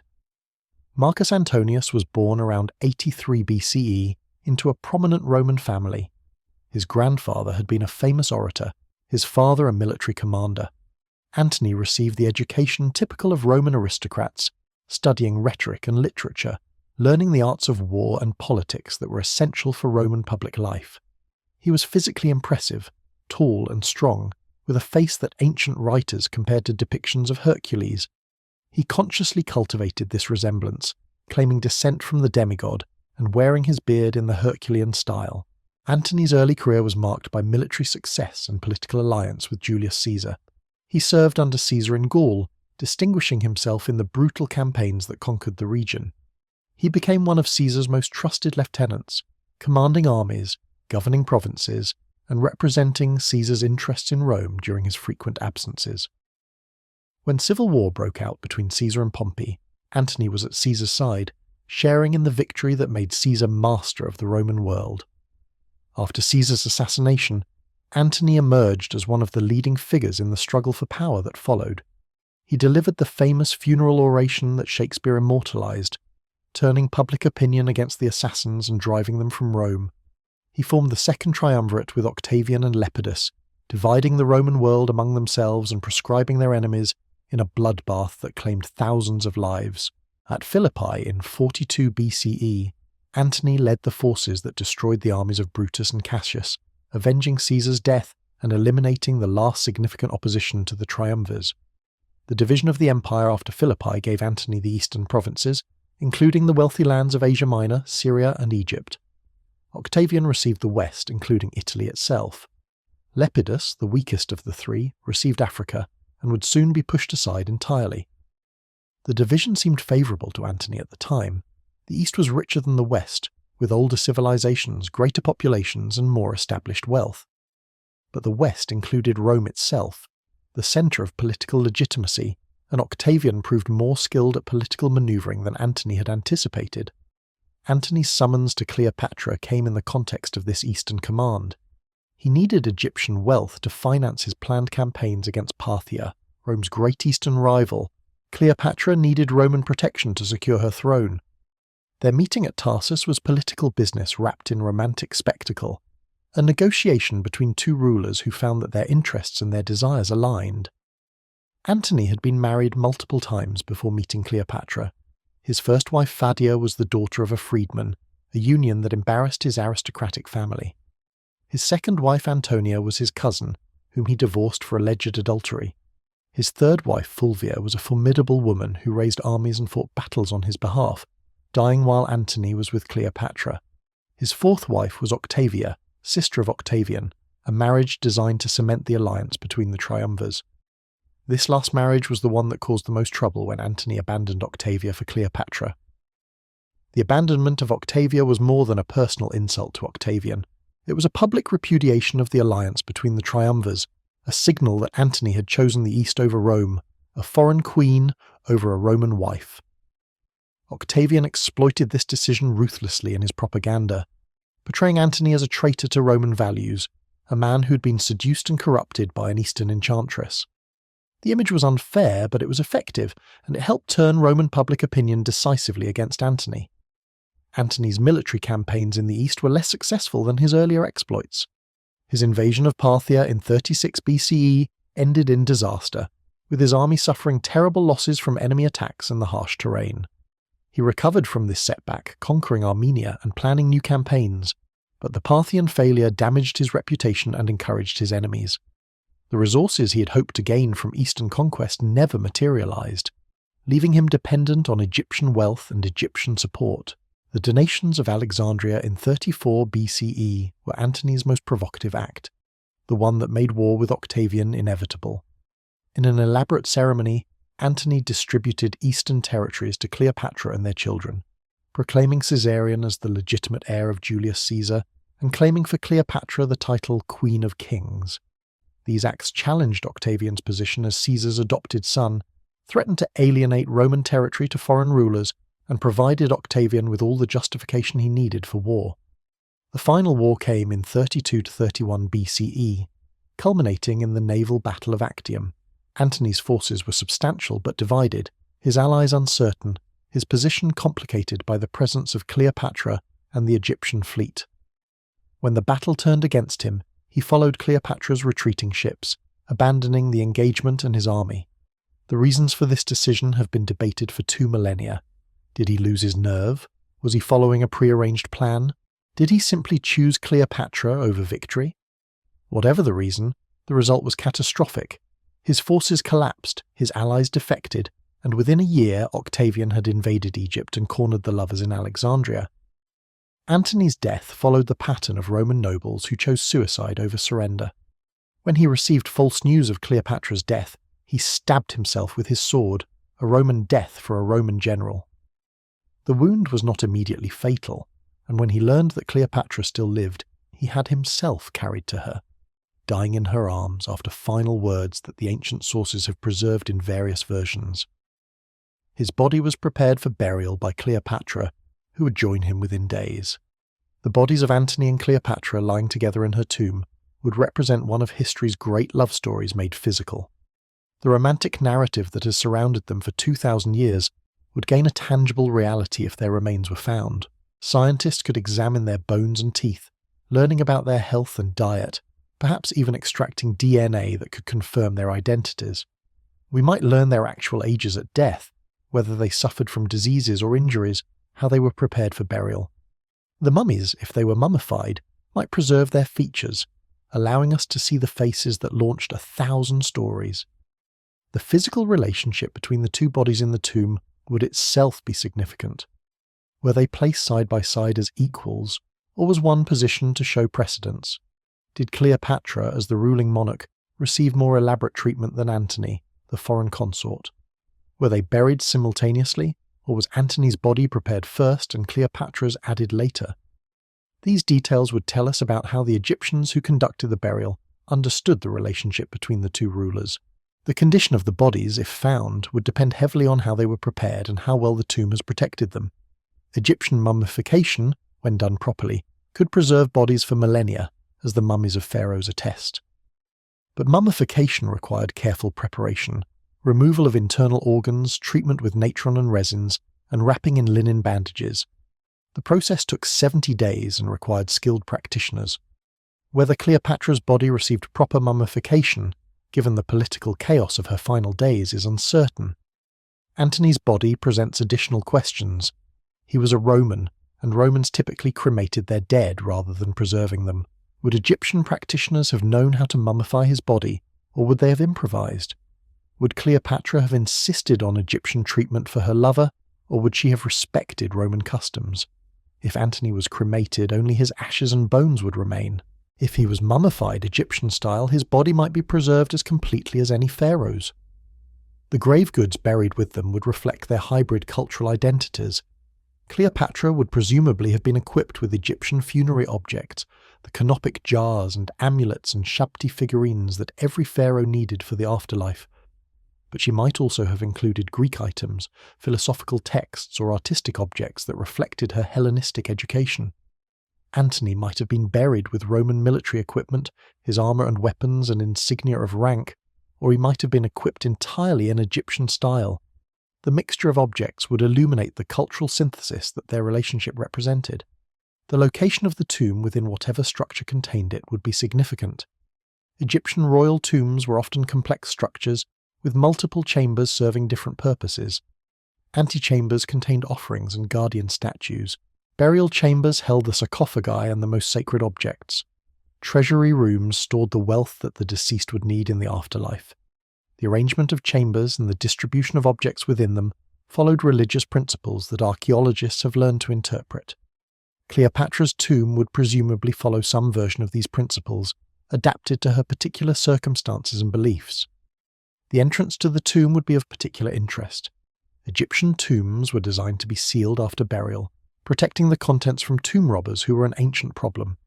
Massive stone blocks, hidden doors, false passages, and magical inscriptions were all employed to secure royal burials. If Cleopatra's tomb was effectively sealed, it might explain why no ancient tomb robber found it.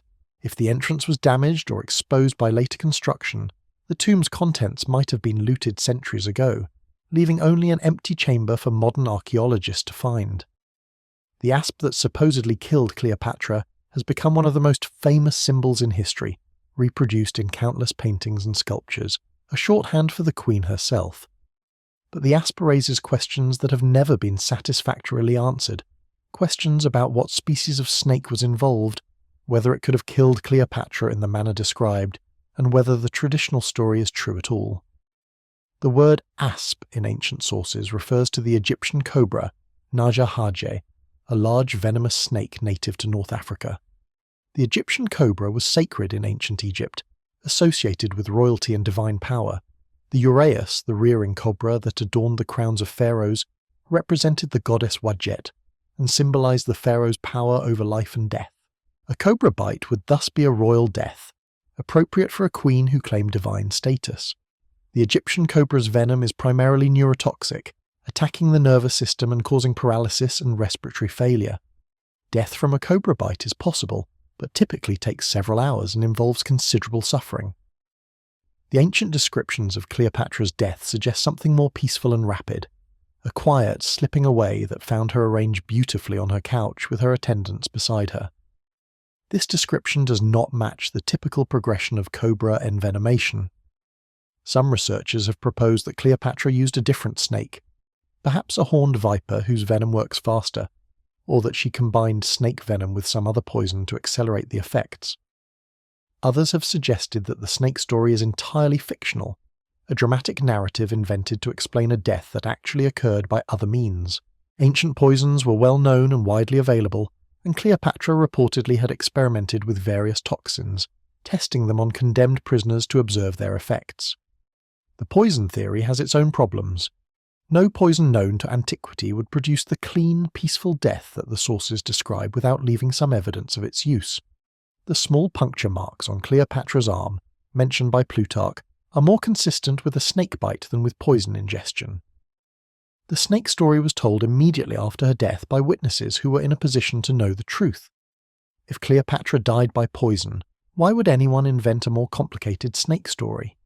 The possibility that Cleopatra was murdered rather than a suicide has been raised by some historians. Octavian had reasons to want her dead.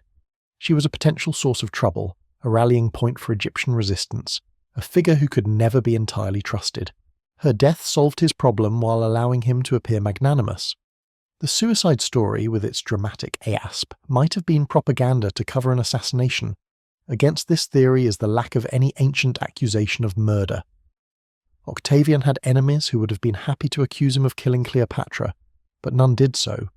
The sources unanimously describe her death as suicide, differing only in the details of method.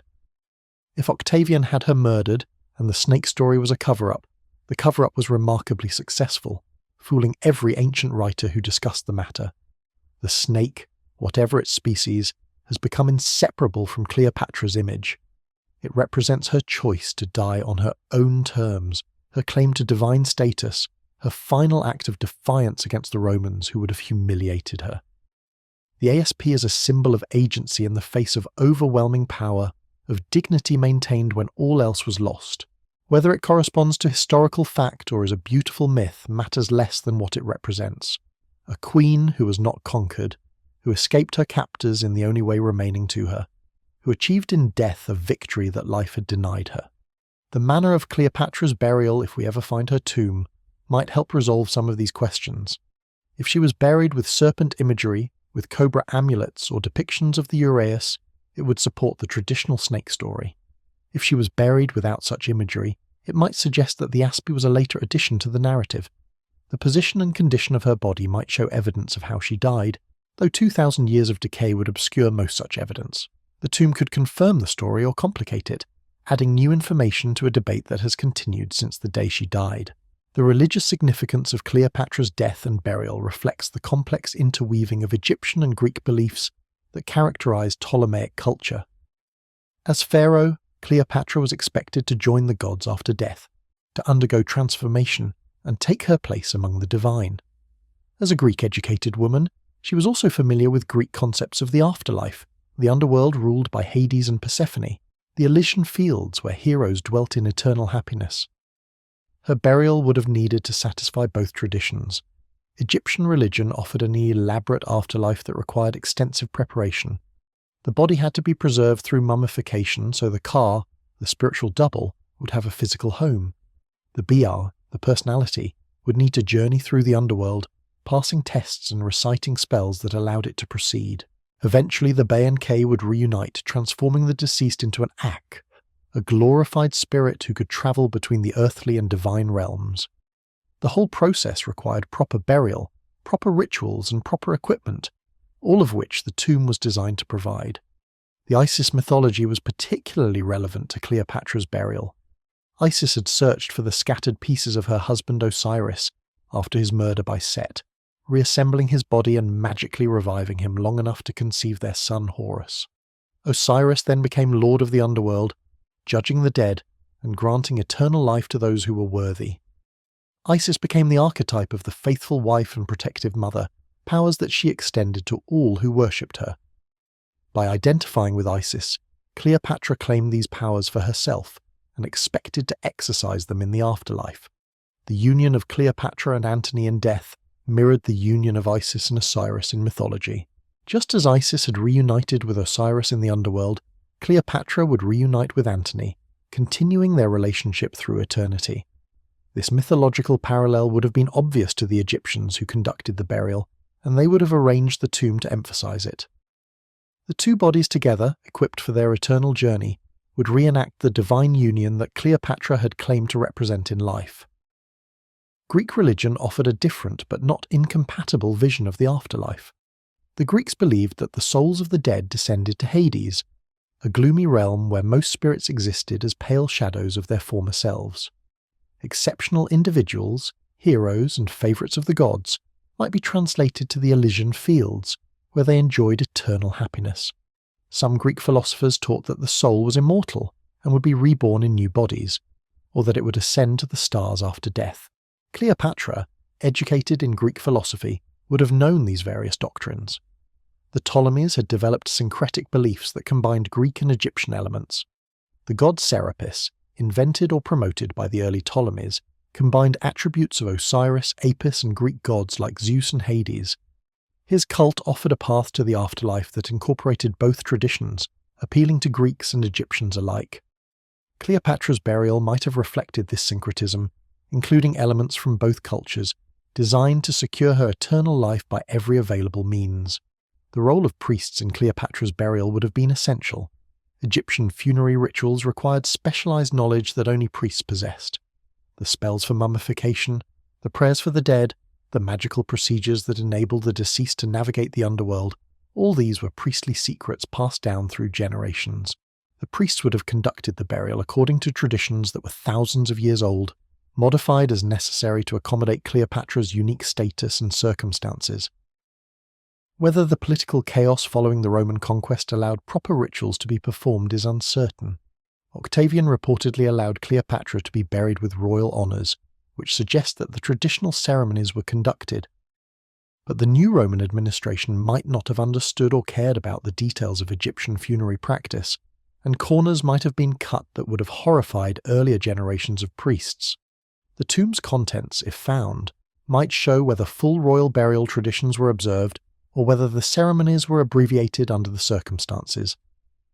The search for Cleopatra's tomb has been shaped by the technology available to searchers in different eras. Early archaeologists worked with picks and shovels, limited to what they could see and what they could dig. Modern archaeologists have access to ground-penetrating radar, satellite imagery, underwater scanning equipment, and other technologies that allow them to search without digging, identifying promising targets for excavation. The evolution of archaeological technology has transformed what is possible, though it has not yet produced the discovery everyone hopes for. Ground-penetrating radar sends electromagnetic pulses into the Earth and measures the reflections, creating images of subsurface structures. The technology can detect walls, voids, and other features that differ from the surrounding soil, identifying potential tombs or chambers without the need for excavation. GPR has been used extensively in Alexandria and at other sites where Cleopatra's tomb might be located, revealing numerous anomalies that warrant further investigation. The problem is that anomalies are common, and most turn out to be natural features or modern construction rather than ancient tombs. Underwater archaeology has opened the submerged portions of Alexandria to investigation. Divers and remotely operated vehicles have mapped the seafloor, identifying statues, columns, and building foundations that sank when the coastline subsided. Advanced scanning equipment can penetrate the sediment that covers much of the underwater remains, revealing structures that are not visible to divers. If Cleopatra's tomb sank beneath the sea along with the royal quarter, underwater technology might eventually locate it, though excavation underwater is far more difficult than on land. Satellite imagery has revealed features invisible from ground level, showing ancient structures through variations in vegetation, soil colour, and topography. Some researchers have used satellite data to identify potential sites for ground investigation, narrowing the search area from the vast territory that would otherwise need to be examined. The technology is particularly useful in desert areas, where ancient structures can alter the surface in ways that are detectable from space. Whether satellite imagery can contribute to finding Cleopatra's tomb depends on whether the tomb is in a location where such detection is possible. DNA analysis has become increasingly important in archaeological identification. If human remains are found that might be Cleopatra or Antony, DNA could potentially confirm their identities by comparison with known relatives. Cleopatra's family tree is well documented, and genetic material from other Ptolemies might provide comparison samples. DNA could also reveal information about their ancestry, confirming or challenging assumptions about Cleopatra's ethnic background. The technology is sensitive enough to work with degraded samples, though success depends on conditions of preservation that may not be present after 2,000 years. The cultural legacy of Cleopatra has shaped how we think about her and why we care about finding her tomb. She has been reimagined by every generation since her death, transformed from historical figure to mythological archetype, from queen to seductress to feminist icon. Understanding this legacy helps us appreciate why Cleopatra's tomb remains such an object of fascination, why finding it would be not just an archaeological triumph, but a cultural event of the first magnitude. The Roman writers who first recorded Cleopatra's story did so from the perspective of her enemies. Augustus, the former Octavian, commissioned literary works that celebrated his victory and denigrated his opponents. Virgil's Aeneid, written during Augustus's reign, includes a scene depicting the Battle of Actium with Cleopatra leading monstrous eastern forces against the noble Romans. Horace celebrated her death as the removal of a threat to Rome, calling her a fatal monster. These portrayals established the image of Cleopatra as a dangerous seductress, an enemy of civilization, a woman whose power over men led them to ruin. Later Roman writers were somewhat more balanced, acknowledging Cleopatra's intelligence and political skill, while still treating her as a cautionary tale about the dangers of Eastern luxury and female influence. Plutarch's biography of Antony, written over a century after the events, is the most detailed ancient account of Cleopatra, and presents her sympathetically within limits. He admires her wit and charm, describes her relationship with Antony as genuine love, and treats her death as noble rather than despicable. But even Plutarch cannot entirely escape the Roman framework that sees Cleopatra as an outsider, a foreign queen who led a Roman general astray.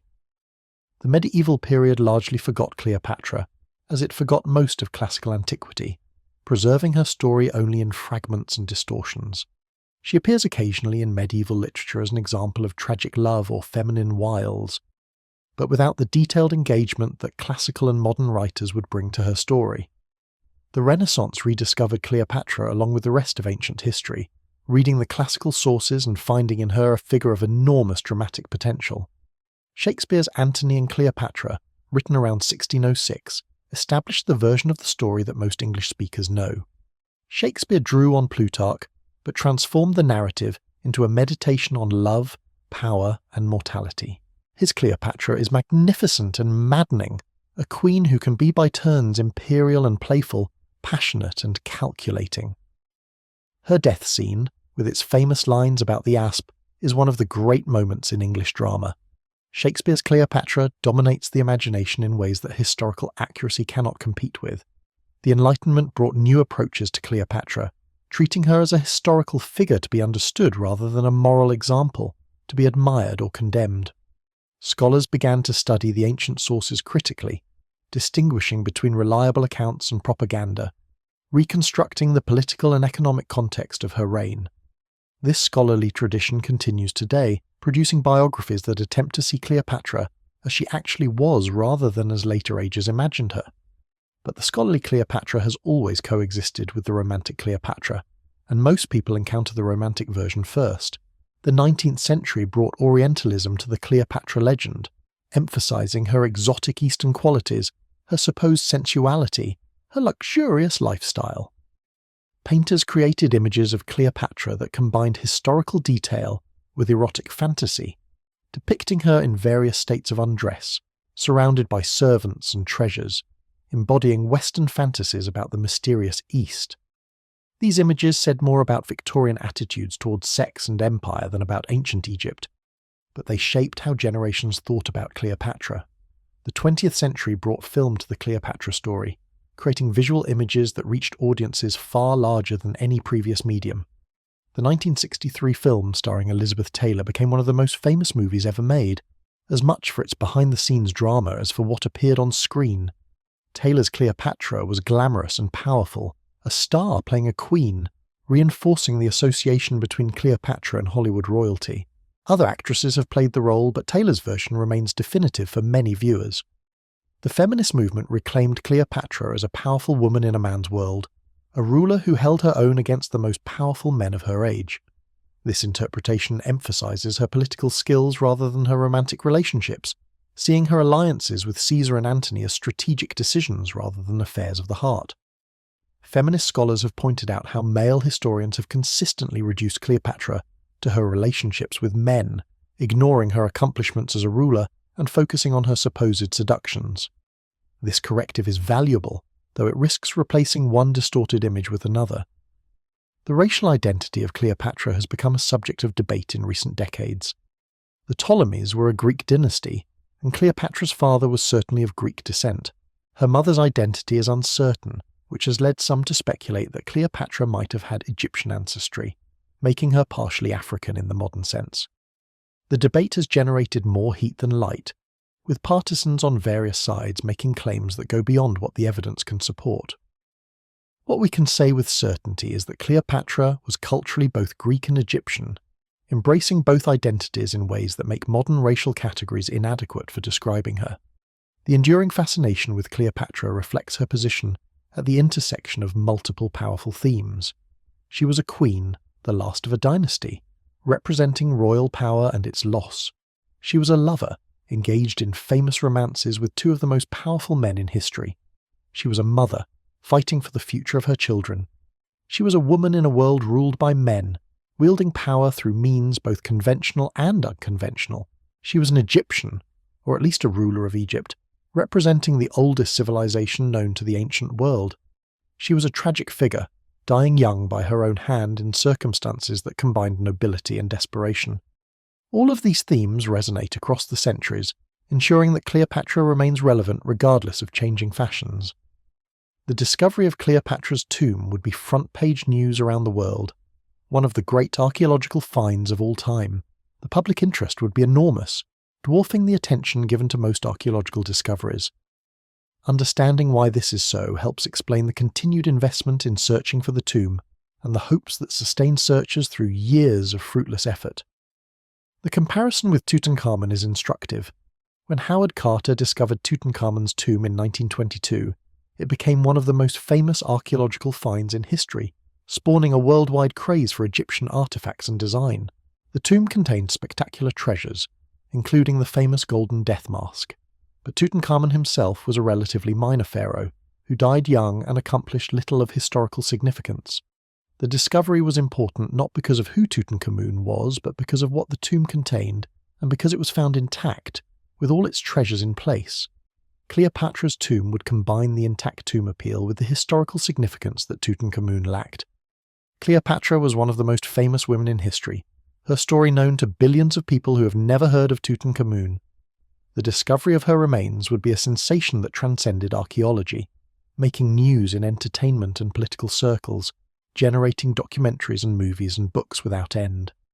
If the tomb contained its original treasures, comparable to or exceeding Tutankhamun's, the impact would be multiplied many times over. The romantic element adds another dimension to public interest. Cleopatra and Antony lying together in death, united forever as they were in life, would satisfy the narrative expectations that audiences bring to their story.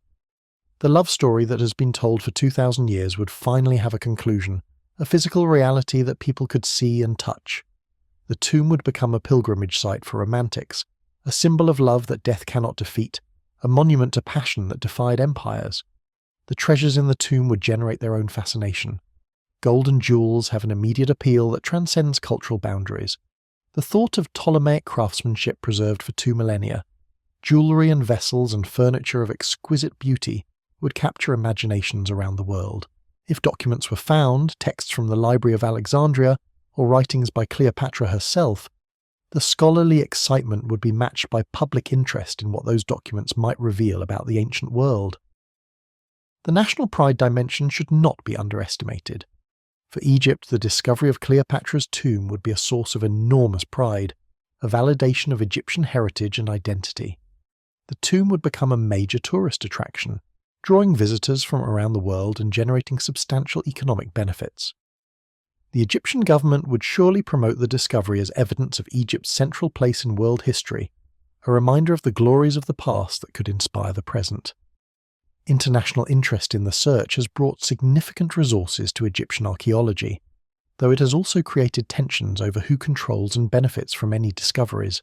The scientific value of the discovery would be substantial, though perhaps not as great as the public excitement would suggest. The tomb's contents would add to our knowledge of Ptolemaic funerary practices, of Egyptian-Greek cultural synthesis, of the specific circumstances of Cleopatra's death and burial.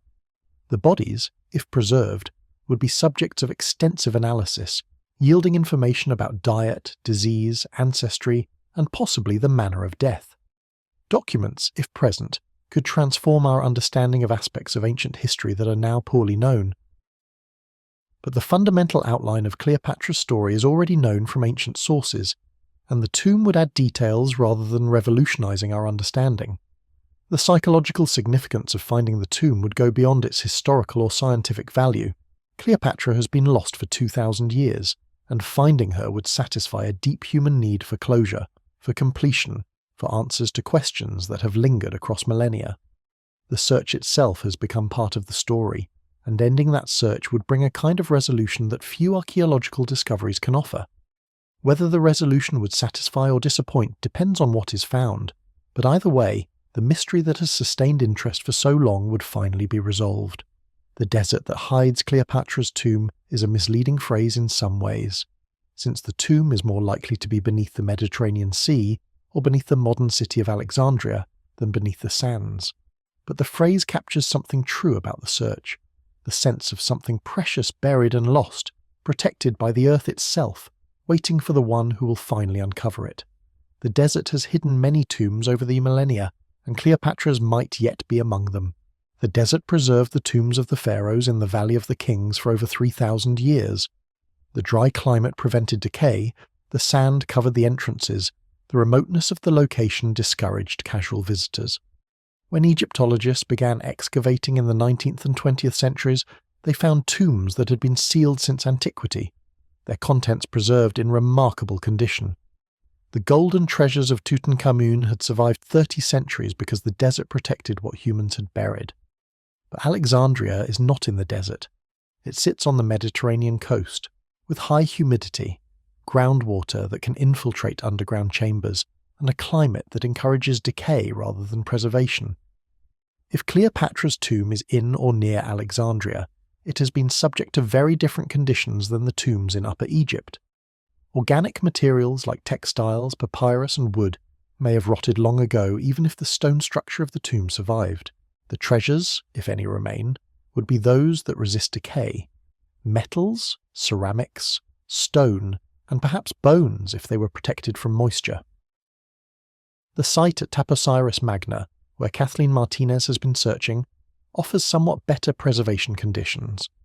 Located 30 miles west of Alexandria in drier terrain, a tomb there might have been better protected from the humidity that threatens Alexandria itself. The underground tunnels at the site that Martinez has been exploring extend into bedrock, which would provide natural protection against the elements. If Cleopatra's tomb is at Taposiris Magna rather than in Alexandria, the chances of finding intact contents would be significantly higher. The Nile Delta, where Alexandria sits, was formed by millennia of sediment deposition, layers of silt that built up as the river spread across its floodplain before reaching the sea. This sedimentary geology creates conditions very different from the solid rock of Upper Egypt, where tomb chambers could be carved into mountainsides and sealed against the elements. In the delta, groundwater moves easily through the porous soil, and subsidence can occur as the sediments compact under their own weight.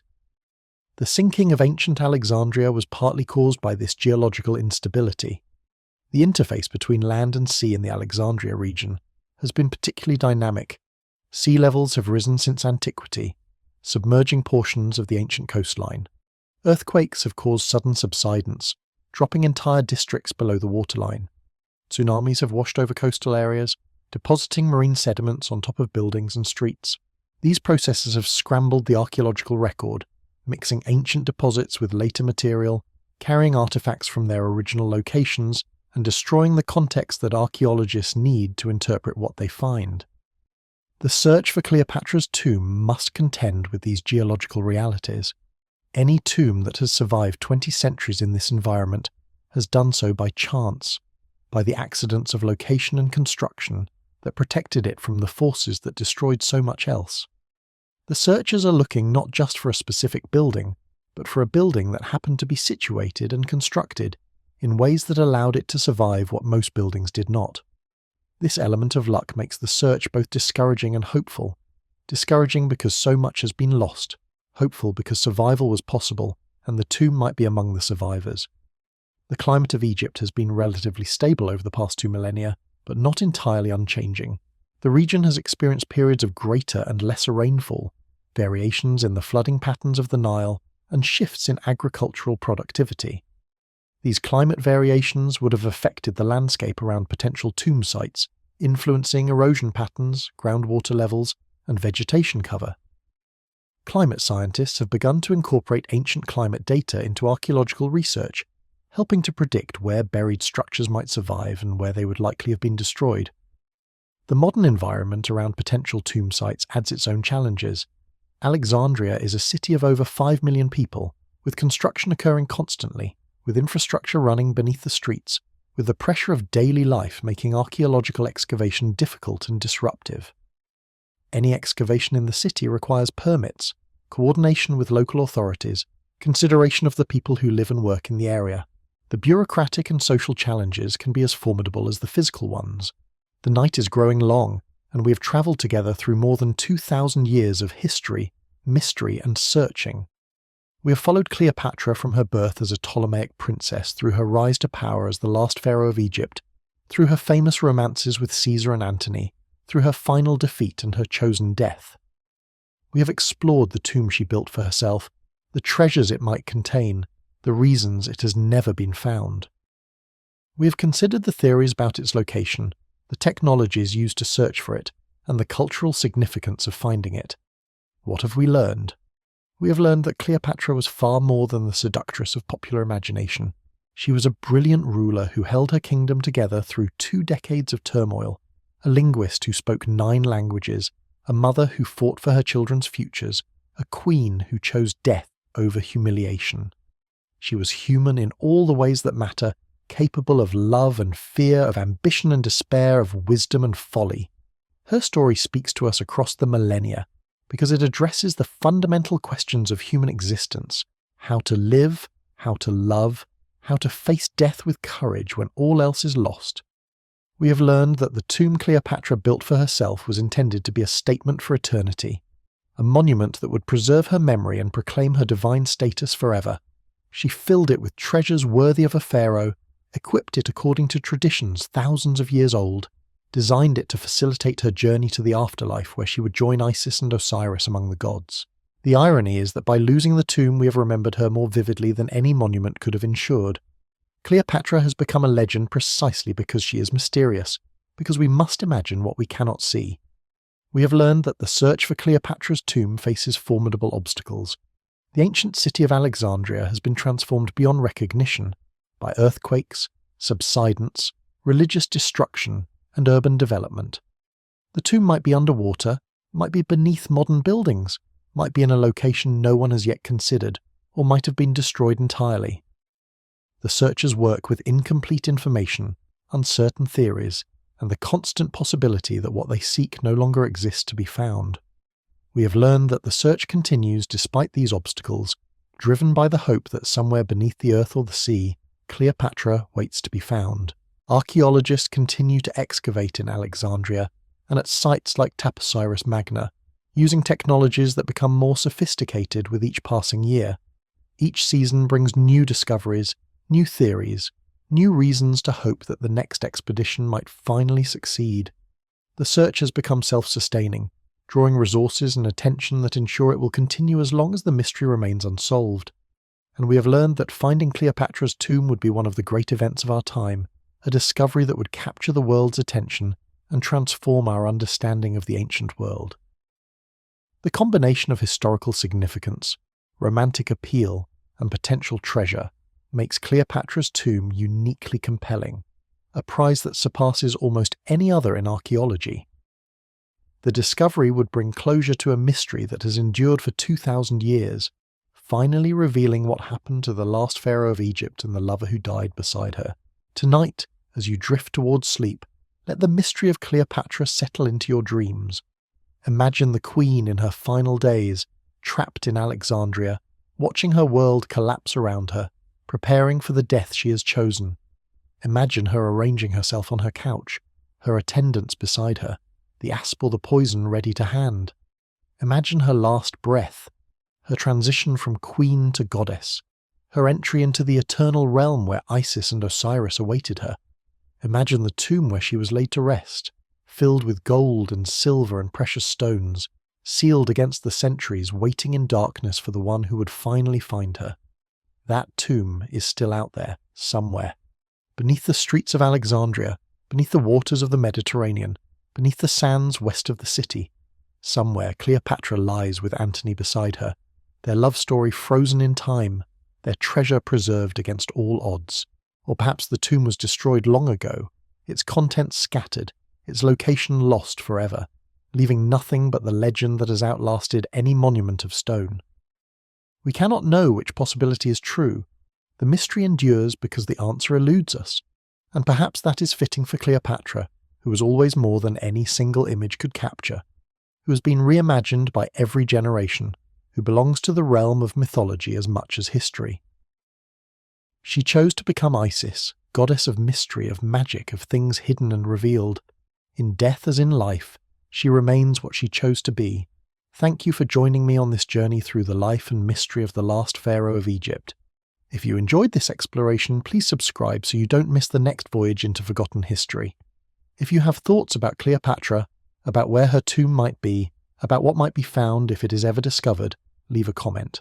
And if you found yourself drifting towards sleep during this long journey through ancient history and enduring mystery, that is exactly what these stories are for. Rest well tonight. Dream of Alexandria in its glory, of palaces and libraries, and the great lighthouse guiding ships to harbour. Dream of Cleopatra on her golden barge, sailing to meet Antony, dressed as Isis, commanding the attention of the world. Dream of the tomb where she lies, waiting through the centuries, her treasures gleaming in the darkness, her story unfinished until someone finally finds her. The desert hides many secrets, and the sea hides many more. Somewhere among them is the last pharaoh of Egypt, the queen who loved emperors, the woman who chose death over defeat. She's been waiting for 2,000 years. She can wait a little longer. Good night. The children of Cleopatra deserve mention in this story, for their fates reveal what was at stake in their mother's struggle and what was lost when she failed. Cleopatra was not merely a queen fighting for her throne, but a mother fighting for her children's futures, and the destruction of those futures was perhaps the cruelest consequence of her defeat. Caesarion, Cleopatra's son by Julius Caesar, was the most politically significant of her children. She had borne him in 47 BCE, during her time with Caesar, and had proclaimed him co-ruler of Egypt when he was barely 3 years old. His name means Little Caesar, and his very existence was a challenge to the Roman political order, If Caesar had a legitimate biological son, what became of Octavian's claim to be Caesar's heir? Octavian had been adopted in Caesar's will, but adoption might seem inferior to blood descent.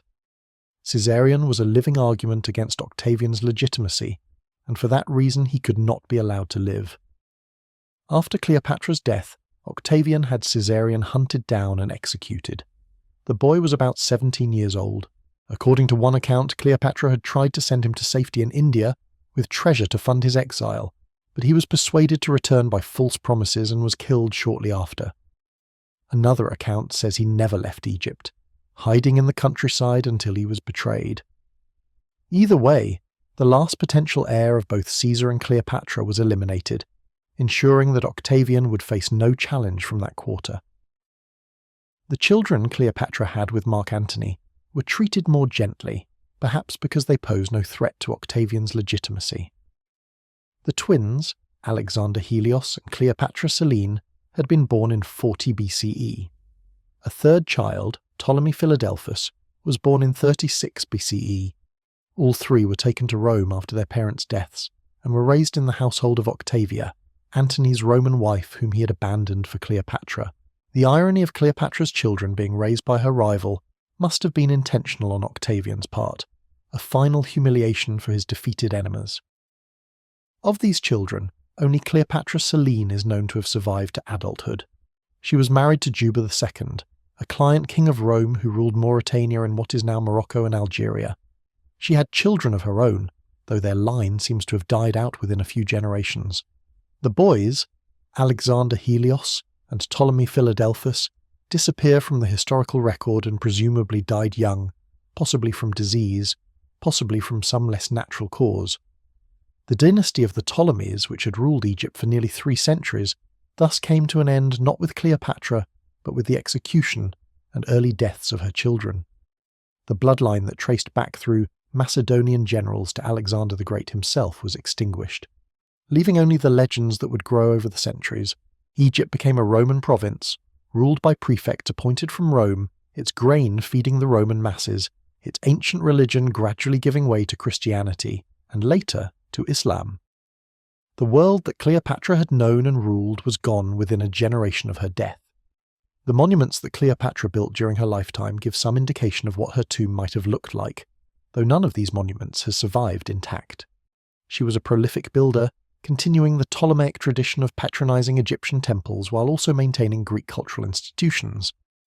The temples she built or expanded would have followed traditional Egyptian styles, with massive stone construction, elaborate carved and painted decoration, and inscriptions proclaiming her royal titles and divine status.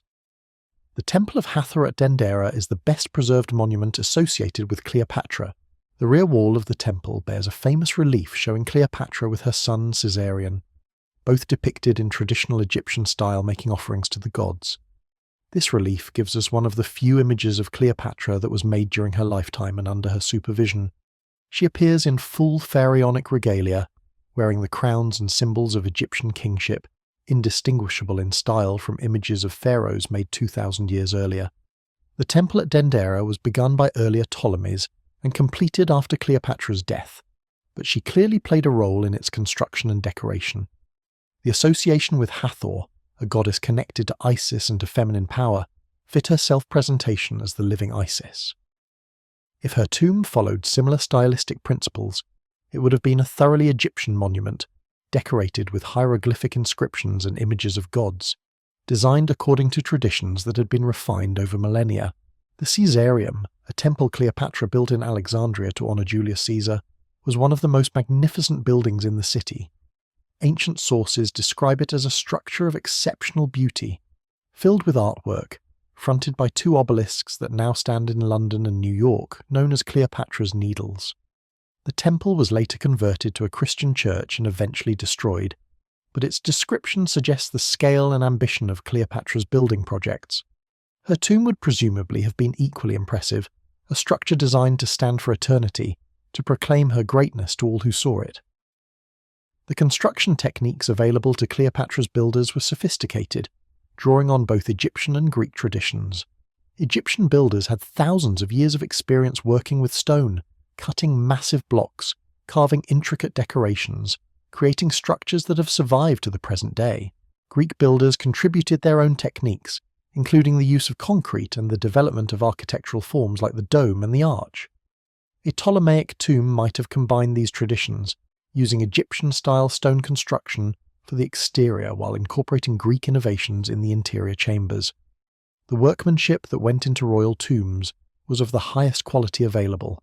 Master craftsmen spent months or years creating the furniture, jewellery and ritual objects that would accompany the deceased. Artists painted the walls with scenes of the afterlife, images of gods, and spells to protect and guide the dead.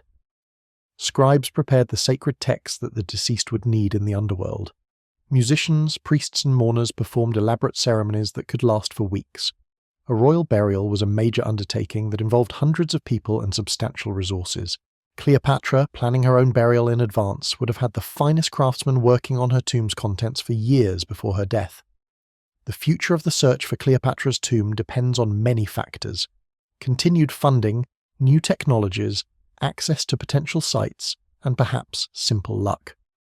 The search has already continued for decades, through political upheavals, funding shortages, and the sheer difficulty of the task.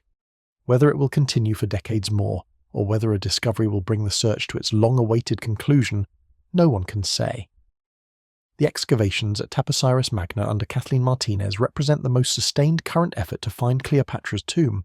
Martinez has been working at the site since 2005, and each season brings new discoveries that she believes bring her closer to the prize. The underground tunnels at the site remain partially unexplored, flooded by groundwater that must be pumped out before investigators can proceed. If the tomb is there, Martinez may be closer to finding it than anyone has been in 2,000 years. But the tomb may not be there, and the search may need to continue elsewhere. The underwater remains of ancient Alexandria continue to be explored by marine archaeologists. The technology for underwater excavation improves constantly, making it possible to investigate areas that were previously inaccessible. If Cleopatra's tomb sank beneath the sea along with the royal quarter, underwater archaeology may eventually locate it, though recovery would be an enormous challenge. The submarine portions of ancient Alexandria remain largely unexplored, full of potential discoveries that could include the tomb or clues to its location. Within the modern city of Alexandria, development continues to uncover ancient remains. Construction projects occasionally break through into ancient structures, providing opportunities for salvage archaeology, if not systematic excavation. A chance discovery during routine construction could potentially reveal Cleopatra's tomb, just as the tomb of Tutankhamun was found by Howard Carter's systematic searching, but might equally have been found by local farmers digging a well. The element of luck in archaeology should never be underestimated. New technologies may transform the search in ways we cannot predict. Remote sensing continues to improve, potentially allowing identification of underground structures without excavation. DNA analysis might allow identification of Ptolemaic royal remains, even if the tomb itself has been destroyed. Artificial intelligence might help analyze the vast amounts of data generated by surveys and excavations, finding patterns that human researchers have missed. The search for Cleopatra's tomb will benefit from technological advances that we cannot currently imagine.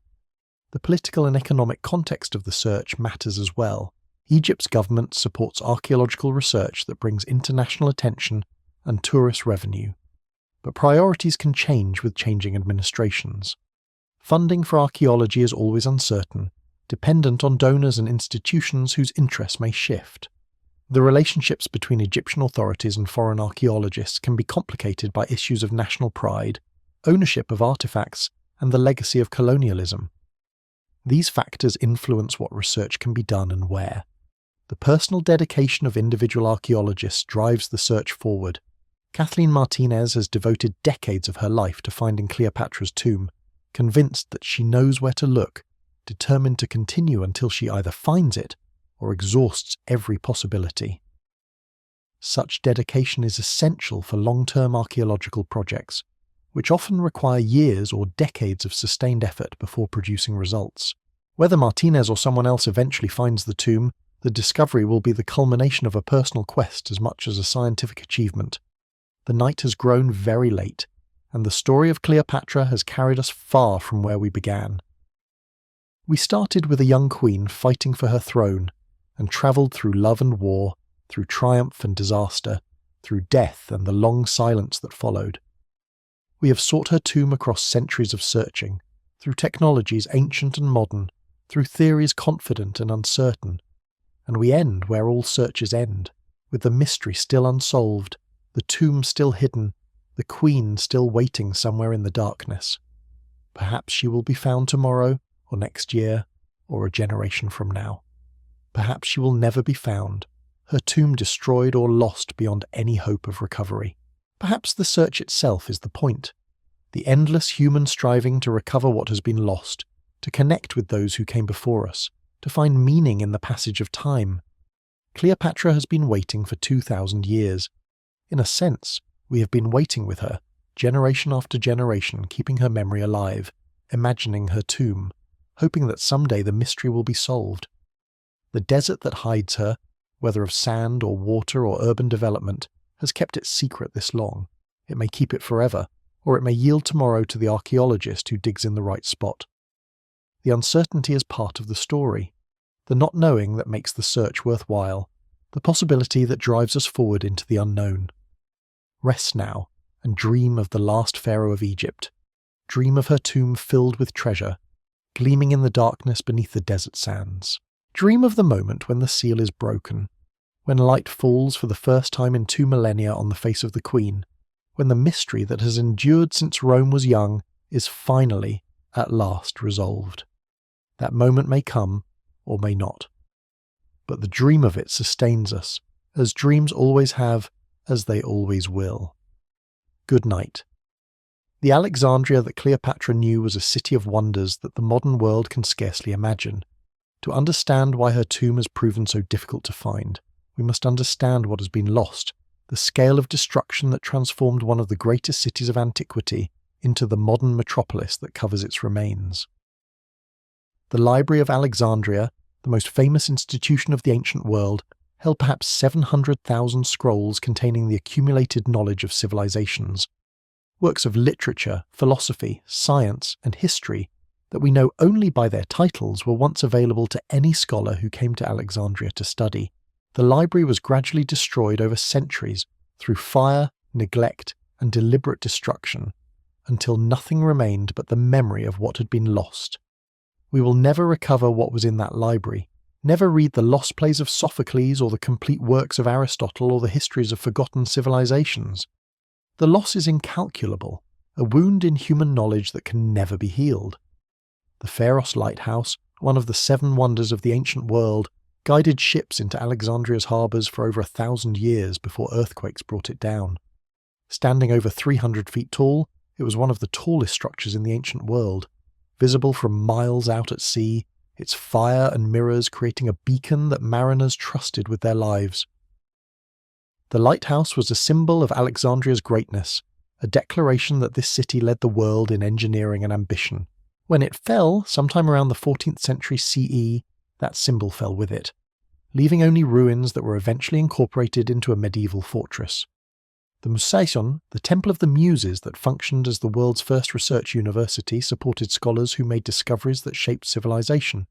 Here, astronomers mapped the stars and calculated the size of the Earth. Here, mathematicians developed geometry and mechanics. Here, physicians studied anatomy and surgery. Here, poets and playwrights created works that influenced literature for centuries. The Museion did not survive the ancient world intact. Its scholars dispersed, its buildings repurposed or destroyed, its legacy preserved only in the works that were copied and transmitted to later generations.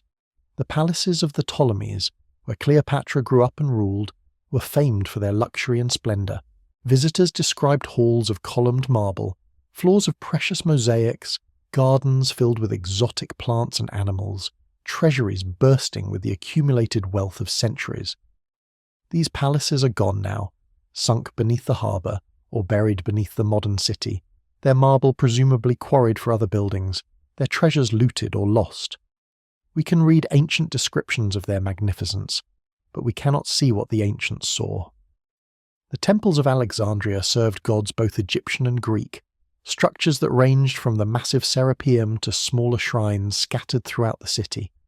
The Serapeum was described as one of the most magnificent religious buildings in the world, a temple worthy of a god who combined Egyptian and Greek traditions.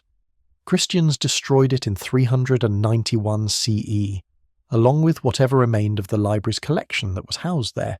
The other temples suffered similar fates, converted to churches or demolished for their materials, their statues smashed, their decorations defaced, their very existence becoming an embarrassment to later ages. The necropolis of Alexandria, the city of the dead that held the remains of generations of Alexandrians, was extensive and elaborate. Wealthy families built tombs that rivaled houses in their complexity, with multiple chambers, painted decorations and furnishings for the afterlife. The necropolis extended across substantial areas outside the city walls, a separate city devoted to death that paralleled the city of the living. Much of this necropolis has been excavated by archaeologists, revealing tombs that range from simple shafts to elaborate complexes.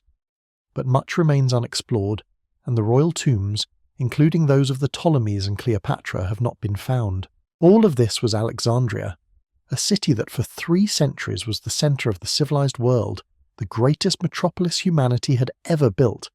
And all of it is gone, destroyed by the accumulated weight of 22 centuries, by earthquakes and tsunamis and religious violence and simple neglect.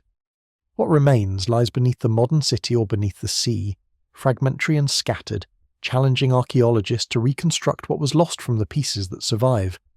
Cleopatra's tomb is one piece of this lost city, perhaps the most famous piece, the one that draws the most attention and commands the most resources. But it is only one piece, and its loss must be understood in the context of everything else that was lost. The tomb was never isolated from the city around it. It was part of a living urban fabric that connected temples and palaces and markets and harbours. When that fabric was torn apart, the tomb's context was destroyed along with it, leaving only the mystery of where it might be found. The search for Cleopatra continues because she matters to us, because her story speaks across the centuries, because the thought of her lying undiscovered is intolerable to those who love history and mystery. We search because we hope, because we believe that not everything was destroyed, because we need to know what happened to the queen who defied Rome. The desert that hides her, whether made of sand or water or concrete, has kept its secret long enough.